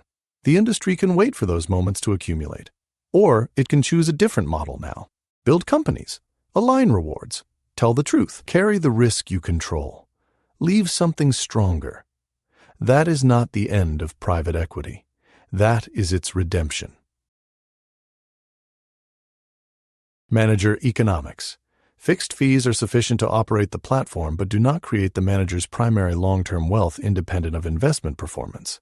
The decision-maker's personal investment is meaningful relative to their liquid wealth and fee income. Carry is earned primarily from whole fund realized performance after investors recover capital and agreed returns. Clawbacks are practical, secured, and enforceable. Portfolio company fees and affiliate revenue are fully disclosed and appropriately offset. Fund extensions, continuation vehicles, and related transactions do not create unjustified new economics for the manager. Investment discipline. The firm rewards teams for rejecting transactions that fail underwriting. Operating leaders participate before price and structure are finalized. Every major value creation assumption has a mechanism: owner, budget, timing, and measurable outcome. Entry price is justified without relying on optimistic exit multiple expansion. The downside case includes operating disruption, higher rates, delayed refinancing, and required reinvestment. The investment committee receives disconfirming evidence and unresolved risks, not only the deal team's recommendation. Capital structure. Debt is sized to stressed free cash flow rather than peak-adjusted EBITDA. The company maintains minimum liquidity, covenant headroom, and maintenance investment capacity. Dividends and sale leasebacks are tested against long-term resilience. Fund-level borrowing and portfolio company leverage are reported together. Refinancing risk is addressed well before maturity. The sponsor has a clear policy for contributing additional equity when the company remains viable but temporarily stressed. Operating governance. Board members possess relevant operating expertise and independence of judgment. Management has clear authority and is not undermined by shadow reporting lines. Customer, employee, safety, quality, and cash metrics receive board-level attention. Adjusted EBITDA reconciles to reported results and free cash flow. Acquisition pace is limited by integration capacity. Postmortems compare original underwriting with actual outcomes. Stakeholders and stewardship. Founder legacy priorities are documented rather than assumed. Employees participate meaningfully in value creation where practical. Workforce reductions are based on an operating model review, not a flat percentage target. Customer value measures are monitored alongside pricing and margin. Healthcare or other vulnerable sector investments include independent quality safeguards. Exit preparation leaves the company with sustainable debt, capable leadership, reliable systems, and disclosed risks.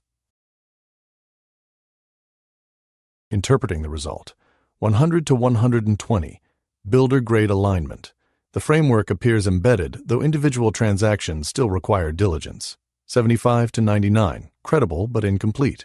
The owner has meaningful strengths and several areas requiring contractual or governance improvement. 50 to 74. Material misalignment. The model relies heavily on discretion, verbal commitments, or incomplete reporting. Below 50. Extraction risk. Capital providers, founders, and boards should assume that incentives may dominate promises unless terms change. A high score is not a guarantee of performance. It is evidence that the system is designed to recognize reality earlier and distribute consequences more fairly. Ownership and economics. Who will legally control the company after closing? How much equity will the sponsor contribute? How much debt will be placed on the company? What interest rate exposure and maturity schedule will the company carry? What fees will the sponsor or affiliates charge the company? Is a sale-leaseback expected? Is a dividend recapitalization part of the plan? What return and holding period does the sponsor target? Operating plan. What will change in the first 100 days? Which roles or facilities are considered duplicative? What capital expenditure is committed? What technology or systems will be implemented? What revenue growth assumptions are in the model? Which initiatives require the founder's relationships or presence? What happens if the plan misses in year 1? Governance. Who will sit on the board? Which decisions require founder consent or consultation?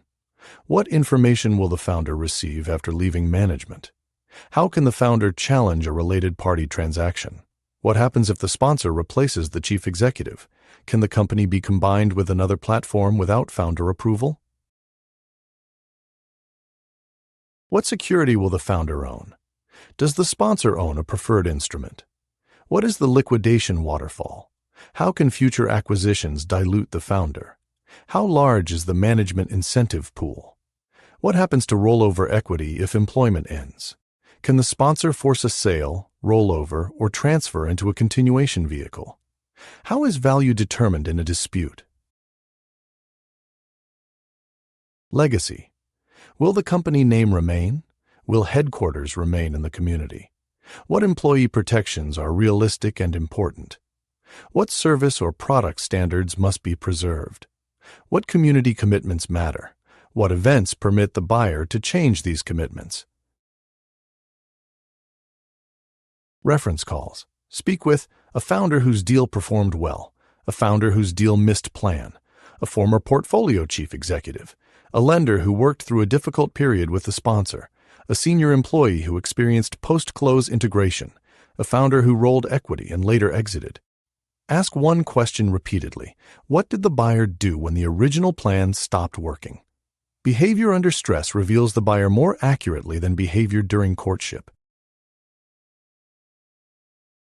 Performance. What are gross and net IRR, MOIC, TVPI, DPI, and RVPI by fund and vintage? How do cash flows compare with an appropriate public market equivalent? What percentage of value is realized? How concentrated are gains among the top 5 deals? How did prior quarter marks compare with eventual exit values? How much return came from organic growth, acquisitions, margin change, debt paydown, and multiple movement? Fees and expenses. What did the manager and all affiliates receive in total dollars? Which costs were borne by the manager, fund, and portfolio companies? What fee offsets applied? Did any portfolio company pay accelerated monitoring, consulting, technology, director, financing, or transaction fees? How are broken deal expenses allocated? What new fees arise in continuation or extension transactions? Which assets rely primarily on model assumptions rather than market evidence? What independent bids or transaction data support the marks? How are public comparable company declines reflected? What is the downside valuation range? Has the valuation methodology changed? Which investments have remained at or above cost despite repeated misses? Leverage and liquidity. What are original and current leverage by company? What debt matures within 24 and 36 months? How much interest is paid in kind? What covenant amendments or waivers occurred? What NAV, subscription, preferred equity, or other fund-level financing exists?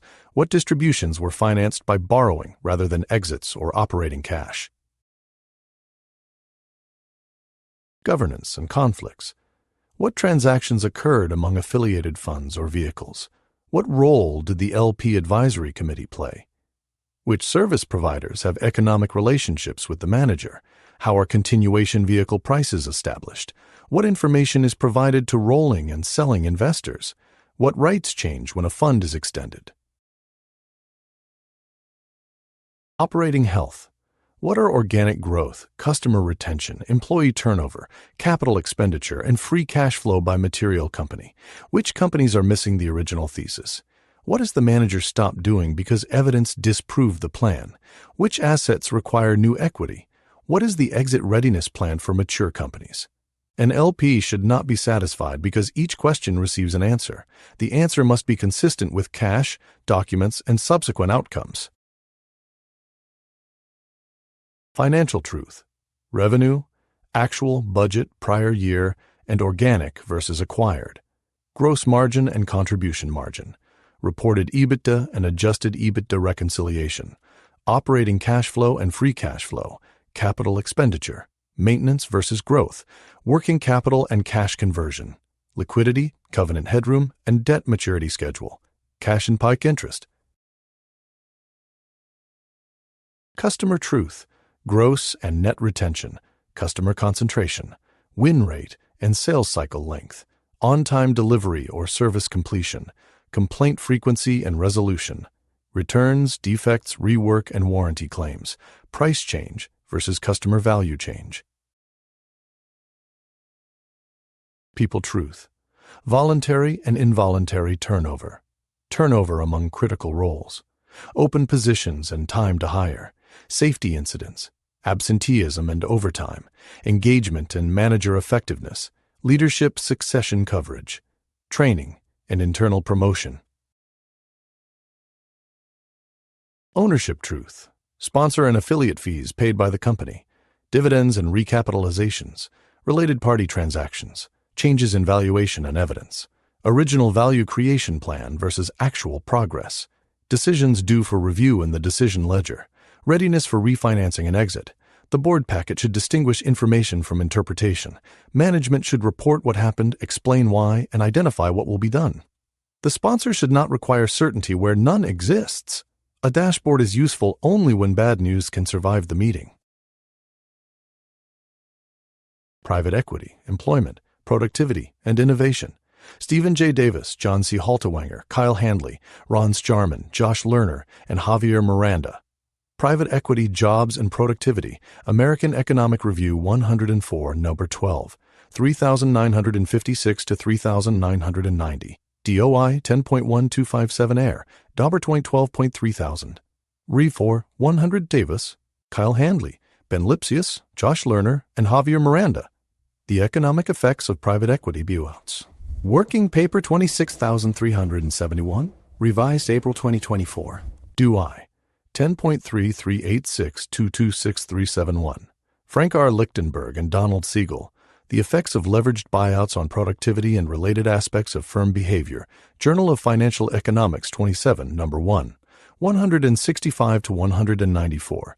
Josh Lerner, Morten Sorensen, and Per Stromberg, Private Equity and Long-Run Investment, The Case of Innovation, NBR Working Paper 14623, 2008.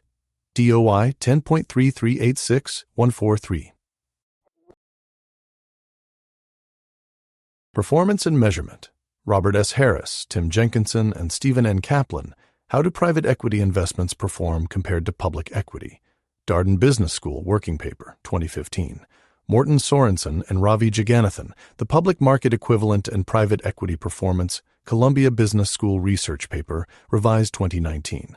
Ulas Alkan, Ross Ashkenazi, Dominique Brabant, and Joseph R. Simmons, Market Statistics, Form PF Performance, Fees and Allocations, U.S. Securities and Exchange Commission, Division of Economic and Risk Analysis, January 2025. Fees, Expenses, and Conflicts. U.S. Securities and Exchange Commission, Division of Examinations, Observations from Examinations of Investment Advisors Managing Private Funds, June 23, 2020. U.S. Securities and Exchange Commission, Division of Examinations, Observations from Examinations of Private Fund Advisors, January 27, 2022. U.S. Securities and Exchange Commission enforcement materials concerning fee calculations, expense allocations, monitoring fees, and advisor conflicts, including actions announced between 2020 and 2023. Healthcare Ownership. Atul Gupta, Sabrina T. Howell, Konstantin Yanelis, Abhinav Gupta, and Gregor Matvos. Owner Incentives and Performance in Healthcare, Private Equity Investment in Nursing Homes. Review of Financial Studies 37, Number 4, 1029 to 1077. Joseph D. Brook, Suhas Gandhi, and Zarui Song, Changes in Hospital Income, Use and Quality Associated with Private Equity Acquisition. JAMA Internal Medicine, 1004. Changes in 28 to 135. 10.1001, Germain termed, and 20.3552. NISC Offadil II and co-authors. Changes in Hospital Adverse Events and Patient Outcomes Associated with Private Equity Acquisition. JAMA 330, No 24. 2365 to 2375. DOI 10.1001 JAMA 2023.23147. Anjali Bhatla, Victoria L. Bartlett, Michael Liu, Zhao Nian Zheng, and Rishi K. Wadhira, Changes in Patient Care Experience After Private Equity Acquisition of U.S. Hospitals. JAMA 333, No 6, 490 to 497. DOI 10.1001 JAMA 2024.23450.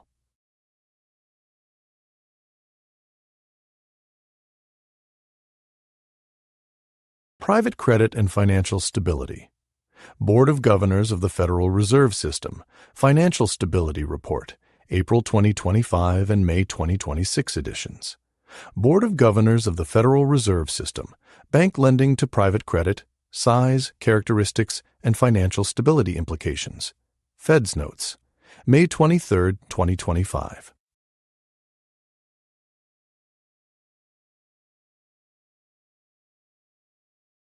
Public reporting, transaction histories, bankruptcy materials, and contemporary accounts relating to the 2005 acquisition of Toys R Us by KKR, Bain Capital, and Vornado Realty Trust, the company's 2017 bankruptcy filing, and the 2018 liquidation of its U.S. stores. Readers should consult original publications for methodology, limitations, disclosures, and updates. Research findings describe samples and averages. They should not be applied mechanically to every private equity firm or transaction.